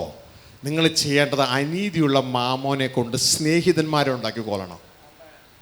മനസ്സിലായോ? അനീതിയുള്ള മാമോനെ കൊണ്ട് സ്നേഹിതന്മാരെ ഉണ്ടാക്കിക്കൊള്ളണം. ഇനി അനീതിയുള്ള മാമോൻ നിങ്ങൾക്കില്ലാതെ ആകുന്നൊരു കാലം വരും. അതാണ് നിങ്ങളുടെ മരണദിവസം. അപ്പോൾ നിങ്ങളുടെ സ്നേഹിതന്മാർ നിങ്ങളെ നിത്യകൂടാരങ്ങളിൽ ഇൻവൈറ്റ് ചെയ്യും.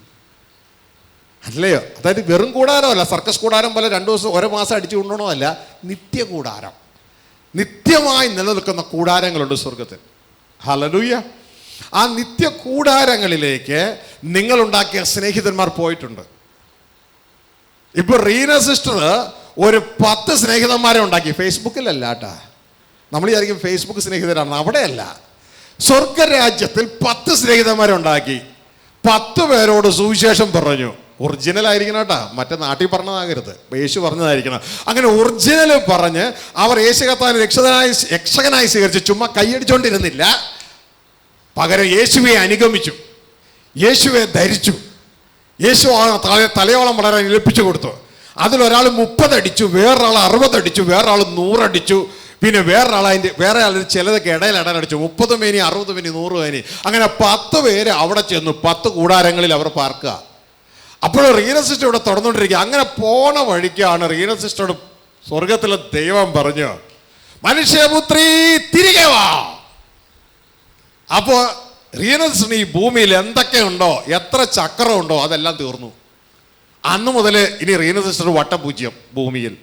തിരികെ ചെല്ലണ സമയത്ത് ഈ 10 പേര് അവിടെയുണ്ട്. ഈ 10 പേരും പറയുക, ഇതാ നമ്മളെ സ്വർഗരാജ്യത്തിലേക്ക് സ്നേഹിതന്മാരായി അയച്ച റീന വരുന്നു. അങ്ങനെ അവർ റീനയെ വെൽക്കം ചെയ്യും. വരിക വരിക വരിക. അവർ അങ്ങനെ റീനയെ നിത്യ കൂടാരങ്ങളിലേക്ക് സ്വീകരിക്കും. മനസ്സിലാവുന്നുണ്ടോ? അത് റീനയുടെ നിത്യമായ തേജസ്സായി മാറും. ഹല്ലേലൂയ. അവർ റീനയുടെ മക്കളെന്നറിയപ്പെടും, സുവിശേഷത്താൽ ജനിപ്പിച്ച മക്കൾ. ഇതാ യേശു പറഞ്ഞ്, ഇതാ ഈ ചക്രം അല്ലെങ്കിൽ ഈ ധനം, അനീതിയുള്ള മാമോൻ നിന്റെ കയ്യിലുണ്ടെങ്കിൽ നീ എന്ത് ചെയ്യണമെന്നറിയാമോ? അതുകൊണ്ട് സ്നേഹിതന്മാരെ ഉണ്ടാക്കിക്കൊള്ളണം. അങ്ങനെ സ്നേഹിതന്മാരെ ഉണ്ടാക്കിയാൽ ഈ അനീതിയുള്ള മാമോൻ നിനക്കില്ലാതെയാകുമ്പോൾ നിന്റെ മരണ ദിവസം അവർ നിന്നെ നിത്യ കൂടാരങ്ങളിൽ സ്വീകരിക്കും. മനസ്സിലായോ? അതിന് പകരം നീ അനീതിയുള്ള മാമോൻ ഇതൊക്കെ എന്റേതാന്നും പറഞ്ഞ് പിടിച്ചു നിർത്തിയാലുണ്ടല്ലോ, ഈ അനീതിയുള്ള മാമോൻ കൊണ്ട്, ഈ ധനം കൊണ്ട്, ദേവദാസന്മാരുടെ ഭാഷ പറഞ്ഞാൽ ഈ നന്മ കൊണ്ട് തന്നെ നീ നരകം കുഴി തോണ്ടും. ഇതാണ് ലൂക്കോസ് സുവിശേഷം 16-ാം അധ്യായത്തിൽ ധനവാന് ലാസറിന്റെ കഥയിൽ പറഞ്ഞു തരുന്നത്. മനസ്സിലായോ? അതിൽ മൊത്തം പറയുന്നുണ്ട് 16-ാം അധ്യായത്തിൽ. ഇത് മൊത്തം 16-ാം അധ്യായത്തിലുണ്ട് കേട്ടോ. ഈ പറഞ്ഞ സംഭവങ്ങൾ മൊത്തം അവിടെ പറയാണ്. ധനവാന് ലാസർ എന്ന കഥയിലേക്ക് പറയാണ്. ധനവാൻ വമ്പൻ ധനവാനായിരുന്നു. ആ ധനവാൻ ധനം കൊണ്ട് എന്താ ചെയ്തേ?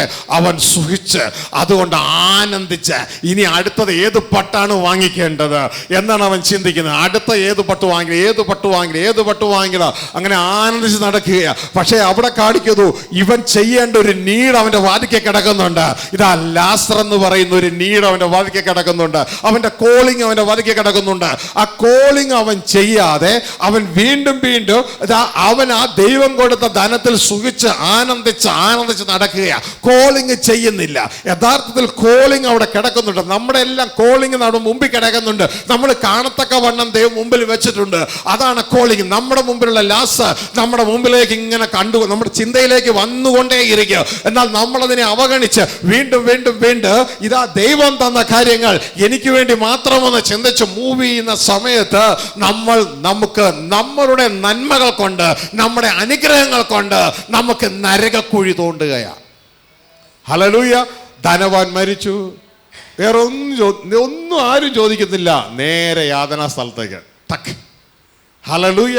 എൻ്റെ പ്രിയ സഹോദരങ്ങളെ, നമ്മളുടെ നന്മകൾ, നമ്മുടെ അനുഗ്രഹങ്ങൾ നമ്മുടെ അവകാശത്തെ തടയരുത്. ഹല്ലേലൂയ. പകരം ദൈവം ഈ ഭൂമിയിൽ നമുക്ക് താൽക്കാലിക നന്മകൾ നൽകിയിട്ടുണ്ടോ? ആ നന്മകൾ കൊണ്ട് സ്നേഹിതന്മാരെ നാം ഉണ്ടാക്കിക്കൊള്ളണം. മനസ്സിലാവുന്നുണ്ടോ? ഹല്ലേലൂയ. സ്നേഹിതന്മാരെ ഉണ്ടാക്കിക്കൊള്ളണം. ആ ഭാഗത്തേക്ക് നമുക്ക് ഒന്ന് കടന്നു വരാം. Oh father, we thank you, love you daddy, love you. ലൂക്കാ സുവിശേഷം 16-ാം അധ്യായം. അനുഗ്രഹങ്ങൾ നമുക്കൊരു തടസ്സമായി തീരരുത്. Lord, I love you. 16:19 മുതൽ വായിച്ച്. ധനവാനായൊരു മനുഷ്യനുണ്ടായിരുന്നു. അവൻ ധൂമവസ്ത്രവും പട്ടും ധരിച്ച് ദിനം പ്രതി ആഡംബരത്തോടെ സുഖിച്ചുകൊണ്ടിരുന്നു. ഹല്ലേലൂയ. അപ്പൊ പുള്ളിയുടെ പരിപാടി ഇതാണ്. ധനവാനായൊരു മനുഷ്യനുണ്ടായിരുന്നു.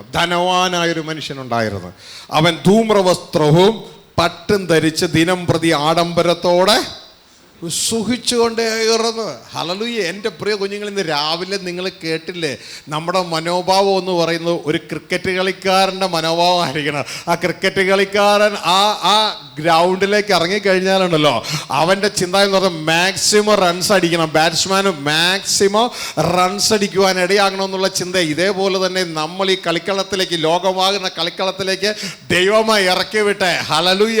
ദൈവം ഇറക്കി വിട്ടെ. നമ്മളുടെ ചിന്ത എന്ന് പറഞ്ഞാൽ മാക്സിമം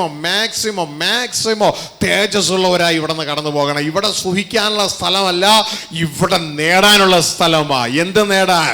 നിത്യമായി ഇത് നേടാനുള്ള സമയമാണ്, തേജസ് നേടാനുള്ള സമയമാണ്. അല്ല എങ്കിൽ ദുബായിലെ ബിസിനസ്സുകാരനായി ഞാനിങ്ങനെ ഓടി നടക്കും എൻ്റെ പൊന്നുമക്കളെ. ഹല്ലേലൂയ. ഒരാഴ്ച നിന്നിട്ട് ഞാൻ ഇങ്ങോട്ട് എന്നെ കർത്താവ് അയച്ചത്. ഹല്ലേലൂയ. പല ദിവസങ്ങൾ, മണിക്കൂറുകൾ, രാവിലെയും വൈകിട്ട് രാത്രി 11 മണി വരെയും നിന്നിട്ട് ജനത്തോട് സംസാരിച്ചത്. അതുവരെ ഇന്നലെ വരെ നിന്നിട്ട് ഇന്ന് വീണ്ടും ഇവിടെ നിൽക്കാൻ രാവിലെ മുതൽ വീണ്ടും ദൈവം ഉപയോഗിക്കുക. കാരണം ഇത് സുഖിക്കാനുള്ള സമയമല്ല, മാക്സിമം നേടാനുള്ള സമയമാണ്, മാക്സിമം തേജസ് നേടാനുള്ള സമയമാണ്. നിങ്ങൾ ഓരോരുത്തരും നേടാനുള്ള സമയമാണ്. അതുകൊണ്ട് ഈ സമയം അല്പം പോലും നഷ്ടപ്പെടുത്തരുത്. അപ്പോൾ ദൈവം തന്നതെല്ലാം ഇതിനു വേണ്ടി നമ്മൾ ട്രേഡ് ചെയ്യണം. എന്തിനു വേണ്ടി?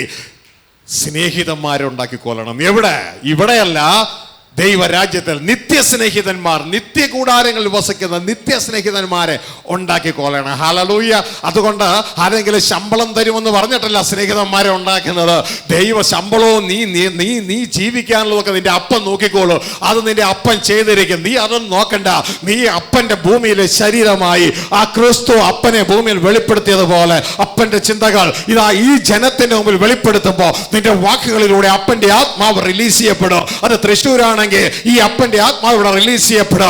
അങ്ങനെ അശുദ്ധമായ ആത്മാവിന്റെ സാന്നിധ്യം ഇവിടുന്ന് മാറ്റപ്പെടുക.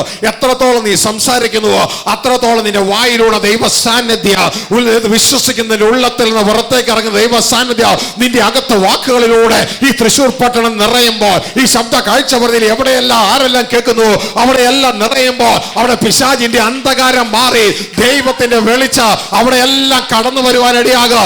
ദൈവത്തിന്റെ സാന്നിധ്യം കടന്നു വരാനിടയാകുക. അവിടെ അന്ധകാരം അന്ധകാരത്തിന്റെ ശക്തികൾ അവിടുന്ന് മാറ്റപ്പെടുവാനിടയാകുക. പിശാചിന്റെ സാമ്രാജ്യം ഈ ലോകമണ്ഡലത്തിൽ മാറ്റപ്പെടുവാനിടയാകുക. ദൈവത്തിന്റെ ശക്തി അവിടെ വ്യാപരിക്കാനിടയാകും. ഓൺലൈനിൽ വിവിധ രാജ്യങ്ങളിൽ ഇരുന്നുകൊണ്ട് ഇത് ശ്രദ്ധിക്കുന്ന മകനെ, മകളെ, നിന്റെ ഭവനത്തിൽ നിന്ന് ദൈവത്തിന്റെ ആ സാന്നിധ്യം കടന്നു വന്നുകൊണ്ട് പൈശാചിക സാന്നിധ്യത്തെ അവിടുന്ന് മാറ്റുകയാ. നിന്റെ കുടുംബങ്ങളിൽ ദൈവ സമാധാനം നിറയുകയാ. നിന്റെ ശരീരത്തിൽ ദൈവത്തിന്റെ സൗഖ്യം കടന്നു വരികയാണ്. ആ ദേശത്ത് എല്ലാ അന്ധകാര ശക്തി യേശുക്രിസ്തുവിന്റെ അധികാരമുള്ള നാമത്തിൽ മാറ്റപ്പെടുവാനായിട്ട് ഇടയാകട്ടെ. ഹല്ലേലൂയ. എന്റെ പ്രിയ കുഞ്ഞുങ്ങളെ, തിരിച്ചറിയുക, തിരിച്ചറിയുക, തിരിച്ചറിയുക. ഒരു സമയം പോലും നഷ്ടപ്പെടുത്താനില്ല. മാക്സിമം റൺസ് നേടുന്ന ആ ബാറ്റ്സ്മാനെ പോലെ മാക്സിമം തേജസ് നേടുന്ന, ജീവൻ നേടുന്ന, അനേകർക്ക് ജീവൻ കൊടുക്കുന്ന ഒരു ജീവന്റെ റിസോഴ്സായി, യേശുവിന്റെ അവയവമായി നിന്നെയും ഈ ലോകം ഉപയോഗിക്കുവാനായിട്ട് ഇടയാകട്ടെ. ഹല്ലേലൂയ. അങ്ങനെ ഇവിടെ വെച്ച ഫേസ്ബുക്കിലല്ല, അതിലെല്ലാം ഉപരിയായി ദൈവരാജ്യത്തിൽ നിത്യകൂടാരങ്ങളിൽ സ്നേഹിതന്മാരെ ഉണ്ടാക്കുന്നവരായി നമുക്ക് മാറാം. ഹല്ലേലൂയ. സ്നേഹിതന്മാരെ ഉണ്ടാക്കുന്നവരായി മാറാം. ഇതാ ശ്രദ്ധിച്ചു കേൾക്കുക. ധനവാനായ ഒരു മനുഷ്യനുണ്ടായിരുന്നു. അവൻ ധൂമ്രവസ്തുവും പട്ടും ധരിച്ച് ദിനം പ്രതി ആഡംബരത്തോടെ സുഖിച്ചുകൊണ്ടേയിരുന്നു. എന്നാൽ അവന്റെ കോളിംഗ് അവന്റെ മുമ്പിൽ കിടക്കുന്നുണ്ട്. അവൻ തിരിച്ചറിയുന്നില്ല. അവന്റെ കോളിംഗ് അവന്റെ മുമ്പിൽ കിടക്കുന്നു. മോളെ, നിന്റെ കോളിംഗ് നിന്റെ മുമ്പിൽ കിടക്കുന്നുണ്ട്. അത് ദിനം നീ കണ്ടുകൊണ്ടിരിക്കുക. അവിടെ എഴുതിയിരിക്കുന്നു, ലാസർ എന്ന് പേരുള്ളൊരു ദരിദ്രൻ വ്രണം നിറഞ്ഞവനായി അവന്റെ പടിപ്പുരയ്ക്കൽ കിടന്നു. പടിപ്പുരയ്ക്കൽ കിടന്നാൽ പ്രത്യേകത എന്നറിയാമോ? നീ ഇറങ്ങുമ്പോഴും അതിനെ കാണും, കയറുമ്പോഴും നീ അതിനെ കാണും. അതിൻ്റെ അർത്ഥം നിന്റെ മനസ്സ് എപ്പോഴും ഓർത്തോണ്ടിരിക്കുക. ഇതിൻ്റെ മനസ്സ് ഓർത്തോണ്ടിരിക്കുന്നത് നിന്റെ കോളിംഗാണ്. നിന്റെ മനസ്സ് ഓർത്തോണ്ടിരിക്കണം നീ കോളിങ്ങ. നീ അത് തിരക്കാ. ഭാര്യയുണ്ട്, അവളുടെ കാര്യം നോക്കണം. പണിയുണ്ട്, അതിൻ്റെ കാര്യം നോക്കണം. 2 കാളയെ വാങ്ങിച്ചു, അതിൻ്റെ കാര്യം നോക്കണം എന്ന് പറഞ്ഞു പോയാ അപകടമാ. ഹല്ലേലൂയ. നിന്റെ കോളിങ്ങാ നിന്റെ മുമ്പിൽ കിടക്കണേ. മനസ്സിലായോ? ആ കോളിങ് നീ ചെയ്തേ പറ്റുകയുള്ളൂ. ഹല്ലേലൂയ. കോളിങ് നീ ചെയ്തേ പറ്റുകയുള്ളൂ. ഹല്ലേലൂയ. അല്ലെങ്കിൽ എന്താ പറ്റുക? നിന്റെ കോളിങ് നീ ചെയ്തില്ല, പക്ഷെ നീ വേറൊന്ന് ചെയ്തു.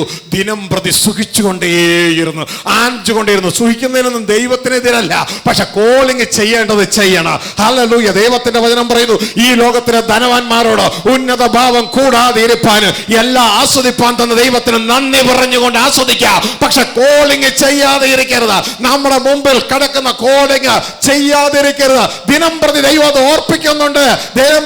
ഓർപ്പിക്കുന്നുണ്ട്. ഇതാ ചില ദൈവദാസന്മാർ, ചില ദൈവമക്കൾ, ചില ദൈവപ്രവർത്തികൾ ചെയ്തെടുക്കാൻ നിന്റെ മുമ്പിൽ വരുന്നുണ്ട്. അതിന്റെ കോളിങ്, അതിന് വേണ്ട ക്രമീകരണങ്ങൾ ദൈവം നിന്റെ കയ്യിൽ ഏൽപ്പിച്ചിട്ടുണ്ട്. നീ അതിനൊരു തടസ്സമായി നിൽക്കരുത്. നീ അവിടെ ഒരു അനുഗ്രഹമായി തീരണം. ഹല്ലേലൂയ. ദൈവം നിത്യം നിന്നെ ഓർപ്പിക്കുന്നുണ്ട്. നിന്റെ പടിവാതിക്ക് കിടക്കുന്നുണ്ട് ഈ സംഭവം. എന്നാൽ ഈ പുള്ളി അതിനെ മൈൻഡ് പോലും ചെയ്യുന്നില്ല. ഹല്ലേലൂയ. ഇവിടെ സംഭവിച്ചെന്നറിയാമോ? അവിടെ ദൈവത്തിന്റെ വചനം പറയുന്നു, ആ ദരിദ്രം മരിച്ചപ്പോൾ ദൂതന്മാർ അവനെ അബ്രഹാമിന്റെ മടിയിലേക്ക് കൊണ്ടുപോയി. ഹല്ലേലൂയ. എന്നാൽ അവിടെ താഴെ എഴുതിയിരിക്കുന്നു, ധനവാനും മരിച്ചു. കാരണം ഈ ഭൂമിയിൽ നമുക്ക് നിത്യം ജീവിക്കാൻ പറ്റത്തില്ല. ഇത് കളിക്കളം മാത്രമാണ്. ആ ബാറ്റ്സ്മാൻ ഔട്ടായി പോകുന്നത് പോലെ ഇവിടുന്ന് പോയേ പറ്റുകയുള്ളൂ. ഹല്ലേലൂയ. ധനവാനും മരിച്ചു, അടക്കപ്പെട്ടു, പാതാളത്തിൽ യാതന അനുഭവിക്കുമ്പോൾ. ശ്രദ്ധിച്ച മക്കളെ, ഭൂമിയിൽ താൻ സുഖം അനുഭവിച്ചു, മരിച്ച ശേഷം യാതന അനുഭവിക്കുന്നത്. ഹല്ലേലൂയ. തൻ്റെ അനുഗ്രഹം തൻ്റെ അവകാശം തന്നെ പൊട്ടിക്കളഞ്ഞു. തൻ്റെ അനുഗ്രഹം, ദൈവം തന്നെ അനുഗ്രഹിച്ചത് തൻ്റെ അവകാശം സെപ്പറേറ്റ് ചെയ്തു.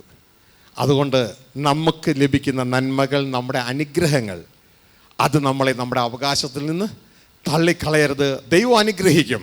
ദൈവം അബ്രഹത്തെ അനുഗ്രഹിച്ചു. അബ്രഹത്തെ നരകത്തിലേക്ക് തള്ളിയില്ല. അബ്രഹാമിൻ്റെ മടിയിലാണ് ആരിയ്ക്കണേ? ലാസർ ഇരിക്കണേ. മനസ്സിലാവുന്നുണ്ടോ? ഹല്ലേലൂയ. എന്നാൽ ഈ ധനവാനെ തള്ളിക്കളഞ്ഞു. കാരണം അവൻ്റെ കോളിങ് ചെയ്തില്ല. അവൻ്റെ മുമ്പിൽ കിടക്കുന്ന കോളിങ്. എൻ്റെ മക്കളെ, നമ്മുടെ അനുഗ്രഹം നമ്മളുടെ അവകാശത്തെ നഷ്ടമാക്കരുത്. ഹല്ലേലൂയ. മനസ്സിലാവുന്നുണ്ടോ? പിന്നെ ഒരു കാര്യം ഓർപ്പിക്കുക, അതിൻ്റെ തൊട്ട് മുകളിൽ ഈ അനുഗ്രഹം നമ്മുടെ കയ്യിൽ കിട്ടിക്കഴിഞ്ഞാൽ, ഹല്ലേലൂയ, നമ്മൾ എന്ത് ചെയ്യണമെന്നറിയാമോ? അതിൻ്റെ 9-ാം വാക്യം പറയുകയാണ്. എന്താ ചെയ്യണമെന്നറിയാമോ? അതിൻ്റെ 9-ാം വാക്യം മനുഷ്യന് മനസ്സിലാകാത്തൊരു ഉപമയാണ് കർത്താവ് പറഞ്ഞത്. അതിന് തൊട്ട് മുകളിൽ എവിടോ, ഇതെല്ലാം ധനപരമായ കാര്യത്തെക്കുറിച്ച്. 9-ാം വാക്യം വായിച്ച്. അനീതിയുള്ള മാമോനെ കൊണ്ട് നിങ്ങൾക്ക് സ്നേഹിതന്മാരെ ഉണ്ടാക്കിക്കൊള്ളുവിൻ. അനീതിയുള്ള മാമോനെ കൊണ്ട് എന്ത് ചെയ്യണം? അനീതിയുള്ള മാമനാണ് ഈ ലോകത്തിൻ്റെ സമ്പത്ത്. അത് കയ്യിലുണ്ടെങ്കിൽ നിങ്ങൾക്ക് സ്നേഹിതന്മാരെ ഉണ്ടാക്കിക്കൊള്ളണം. ഇത് സ്നേഹിതന്മാരെ ഉണ്ടാക്കാനുള്ള സമയമാണ്. ഒരു സോളിൻ്റെ വില സർവ്വലോകത്തെക്കാളും വലിയതാണ്. അത് നിത്യമാണ്. അനീതിയുള്ള മാമനെ കൊണ്ട് സ്നേഹിതന്മാരെ ഉണ്ടാക്കിക്കൊള്ളണം. ഇവിടെയല്ല സ്നേഹിതന്മാരെ ഉണ്ടാക്കുന്നത്, അവരിവിടെ സ്നേഹിതന്മാരായിരിക്കും, പക്ഷേ അവിടെ നിത്യസ്നേഹിതന്മാരായിരിക്കും. ഹല്ലേലൂയ. സ്നേഹിതന്മാരെ ഉണ്ടാക്കിക്കൊള്ളുവേൻ എന്ന് ഞാൻ നിങ്ങളോട് പറയുന്നു. ഇന്ന് ഞാൻ ക്രിസ്തു നിങ്ങളോട് പറയുന്നു. എന്നെ അഡ്വൈസാന്നറിയാം. ഇത് ആരായി പറഞ്ഞു തന്നെ? ക്രിസ്തു പറഞ്ഞു തന്നെ. എന്നെ അഡ്വൈസാന്നറിയാം. സ്നേഹിതന്മാരെ ഉണ്ടാക്കിക്കൊള്ളുവേൻ. അതില്ലാതെയാകുമ്പോൾ എപ്പോ ഹല്ലേലൂയ. ഈ അനീതിയുള്ള മാമോ നിനക്ക് ഇല്ലാതെയാകും. നിന്റെ മരണ ദിവസം, എൻ്റെ മരണ ദിവസം. മനസ്സിലായോ? ഇവിടുത്തെ എല്ലാ അനുഗ്രഹങ്ങളും നമുക്ക് ഇല്ലാതെയാകും. അതില്ലാതെയാകുമ്പോൾ അവർ നിത്യകൂടാരങ്ങളിൽ നിങ്ങളെ ചേർത്തുകൊള്ളുവാൻ ഇടയാകും. മനസ്സിലായോ? അവർ നിന്റെ സ്നേഹിതന്മാര്, നീ സ്നേഹിതന്മാരെ ഉണ്ടാക്കിയില്ലേ, അവര് കയറിപ്പോയില്ലേ അങ്ങോട്ട്? ഹല്ലേലൂയ. അവർ നിന്നെ നിത്യകൂടാരങ്ങളിൽ, താൽക്കാലിക കൂടാരമല്ല, നിത്യകൂടാരങ്ങളിൽ നിന്നെ ചേർക്കുവാൻ ഇടയാകും. മനസ്സിലായോ? ഇതെല്ലാം ക്രിസ്തു പറഞ്ഞു തന്നിട്ടുണ്ട്. നിനക്ക് ധനം തന്നിട്ടുണ്ടോ? അതുകൊണ്ട് ഇന്ന കാര്യങ്ങൾ നീ ചെയ്യുക. അവർ നിത്യ കൂടാരങ്ങൾ ചേർക്കുവാനായിട്ട് ഇടയാകുക. ഹല്ലേലൂയ. ഇവിടെ ഇരിക്കുന്ന പലരെയും കാണുമ്പോൾ ഹല്ലേലൂയ, ഞാൻ കാണുന്നതിനാണെന്നറിയാമോ? നിങ്ങളൊക്കെ ഇതാ എൻ്റെ സ്നേഹിതന്മാരാ, ഞങ്ങളുടെ സ്നേഹിതന്മാരാ. അവിടെ കടന്നു ചെന്നാൽ അവർ പറയും, ഇന്ന ആള് സുവിശേഷം പറഞ്ഞപ്പോഴാ ഞങ്ങൾ ഇതൊക്കെ തിരിച്ചറിഞ്ഞ, അതുവരെയും ഞങ്ങൾ കുഴിയിലായിരുന്നു, ഞങ്ങൾ അറിഞ്ഞില്ല. ഞങ്ങൾ ഇവിടെ ഞങ്ങളുടെ ഭക്തി കൊണ്ട് നരകത്തിൽ പോകാനിരിക്കുന്ന മത്തായി 21, 22, 23 ആളുകളായിരുന്നു. എന്നാൽ ഇത് ഞങ്ങൾ കേട്ടു, ഇത് ഞങ്ങൾ തിരിച്ചറിഞ്ഞു. ഞങ്ങൾക്കൊരു നിത്യ അവകാശമുണ്ടെന്ന്, രക്ഷിക്കപ്പെടുക മാത്രമല്ല ഒരു നിത്യ അവകാശമുണ്ടെന്ന് മനസ്സിലായി. അങ്ങനെ നിത്യമായ അവകാശത്തിലേക്ക്, നിത്യ കൂടാരത്തിലേക്ക് ഞങ്ങൾ കടന്നു. എൻ്റെ പ്രിയ കുഞ്ഞുങ്ങളെ, എബ്രായർ 9:15 പറയാ, ഇനി നമ്മുടെ അവകാശങ്ങൾ ഈ ഭൂമിയിലെ അപ്പനും അമ്മയും തരുന്ന താൽക്കാലിക വീട് പോലെ അവകാശങ്ങൾ പോലെയല്ല. അവിടെ പറയാണ് നിത്യമായ അവകാശമാ നമുക്ക് കിട്ടാൻ പോകുന്നത്. ഇവിടെ പറയുന്നു നിത്യ കൂടാരം, അവിടെ പറയുന്നു നിത്യമായ അവകാശം. 9:15, എബ്രായർ 9:15 എടുത്തെങ്കിൽ ഒന്ന് വായിച്ച്. ആ അവകാശത്തിലേക്ക്, ക്ഷയം, മാലിന്യം, വാട്ടം എന്നിവയില്ലാത്ത ഒരു അവകാശത്തിലേക്ക്, നിത്യമായ അവകാശത്തിലേക്ക് സ്വർഗത്തിലെ ദൈവം നമ്മളെ ക്ഷണിക്കുക. വായിച്ചാട്ടോ.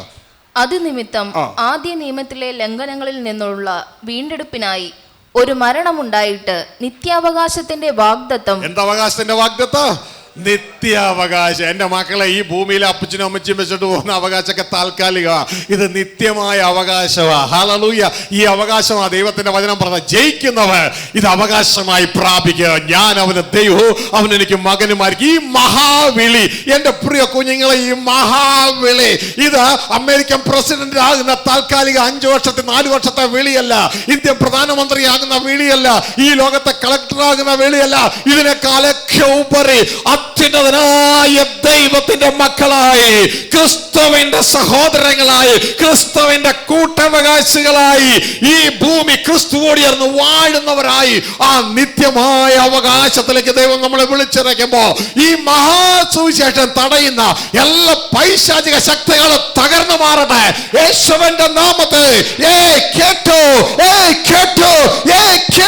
മത്തായി 24:14 യേശു ക്രിസ്തുവിന്റെ നാമത്തിൽ രാജത്വത്തിന്റെ ഈ സുവിശേഷം സർവ്വ മേഖലയിലേക്ക് പകരട്ടെ. എതിർ വ്യാപരിക്കുന്ന ശക്തികൾ യേശുവിനകത്ത് തകരട്ടെ. സഭകളിൽ നിന്ന് അവർ വിട്ടുമാറട്ടെ യേശുവിന്റെ നാമത്തിൽ. സഭകളെ മൂടിയിരിക്കുന്ന എല്ലാ പൈശാചിക ശക്തികളും വിട്ടുമാറട്ടെ. എല്ലാ കളകളും പറഞ്ഞു പോകട്ടെ. എല്ലാ ദൈവത്തിന്റെ മഹത്വമേറിയ നാമം അവിടെ എല്ലാം കടന്നു വരട്ടെ. അനേക സ്നേഹിതന്മാരെ സ്വർഗരാജ്യത്തിൽ ഉണ്ടാക്കത്തക്കവണ്ണം ദൈവത്തിന്റെ ആത്മാവ് ഈ ജനങ്ങളുടെ മേൽ ആവസിക്കട്ടെ, ജനങ്ങളുടെ മേൽ ആവസിക്കട്ടെ, ജനങ്ങളുടെ മേൽ ആവസിക്കട്ടെ. അനീതിയുള്ള മാമോൻ ഈ ലോകത്തിന്റെ സമ്പത്ത് കൊണ്ട് ഇനി അത് സൂഹിക്കാനുള്ളതല്ല, സ്നേഹിതന്മാരെ ഉണ്ടാക്കാനുള്ളതാണെന്നുള്ള ദൈവത്തിന്റെ ആത്മാവിന്റെ ഈ സന്ദേശം ജനത്തിന്റെ ഉള്ളിലേക്ക് ആഴമായി കടന്നു വരുവാനിടയാകട്ടെ.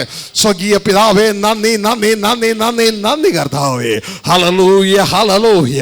ഞങ്ങളെ അങ്ങ് കേൾപ്പിച്ച കാര്യങ്ങൾക്കായി നന്ദി കർത്താവേ. ഈ ലോകത്തിലെ നാനാ ദുഃഖങ്ങൾ ഞങ്ങളുടെ അവകാശത്തെ തള്ളിക്കളയാൻ ഇടയാകരുത്. ഈ ലോകത്തിലെ ഞങ്ങളുടെ കുടുംബ ജീവിതം ഞങ്ങളുടെ അവകാശങ്ങളെ തള്ളിക്കളയുവാൻ ഇടയാകരുത്. ഈ ലോകത്തിൽ തെറ്റായി കിടക്കുന്ന ക്രിസ്തുവിന്റെ ഉപദേശം നിലനിൽക്കാത്ത ഭക്തി അത് ഞങ്ങളുടെ അവകാശം തള്ളിക്കളയുവാൻ ഇടയാകരുത്. ഞങ്ങൾ അവസാനമായി കേട്ടു, ഈ ലോകത്തിലെ അങ്ങ് തന്ന നന്മകൾ ഞങ്ങളുടെ അവകാശം തള്ളിക്കളയുവാനായിട്ട് ഇടയാകരുത്. പ്രിയ നല്ല പിതാവേ, ഈ മഹാവകാശത്തിൽ ഞങ്ങളെ കൊണ്ടുവന്നതിനായി നന്ദി. നമുക്ക് ദൈവസന്ധി എഴുന്നേക്കാം. കേട്ട വചനത്തിൻ്റെ മുമ്പാകെ നമുക്ക് നമ്മളെ തന്നെ ദൈവകരങ്ങളിലേക്ക് സമർപ്പിക്കാം. ഓൺലൈനിലായിരിക്കുന്ന എല്ലാ മക്കളും ശ്രദ്ധയോടുകൂടെ ദൈവകരങ്ങളിൽ ഏൽപ്പിക്കുക. ഇത് നിങ്ങൾക്കൊരു കാഴ്ചയല്ല, വെറൊരു പ്രസംഗമല്ല. പ്രിയ മക്കളെ, നിങ്ങളുടെ ജീവിതത്തിൽ ദൈവത്തിൻ്റെ സന്ദേശം നിങ്ങളുടെ ജീവിതത്തിൽ സന്ദേശമായി തീരുക. ദൈവകരങ്ങളിലേക്ക് ഒന്ന് ഏൽപ്പിച്ചു കൊടുത്താട്ടെ.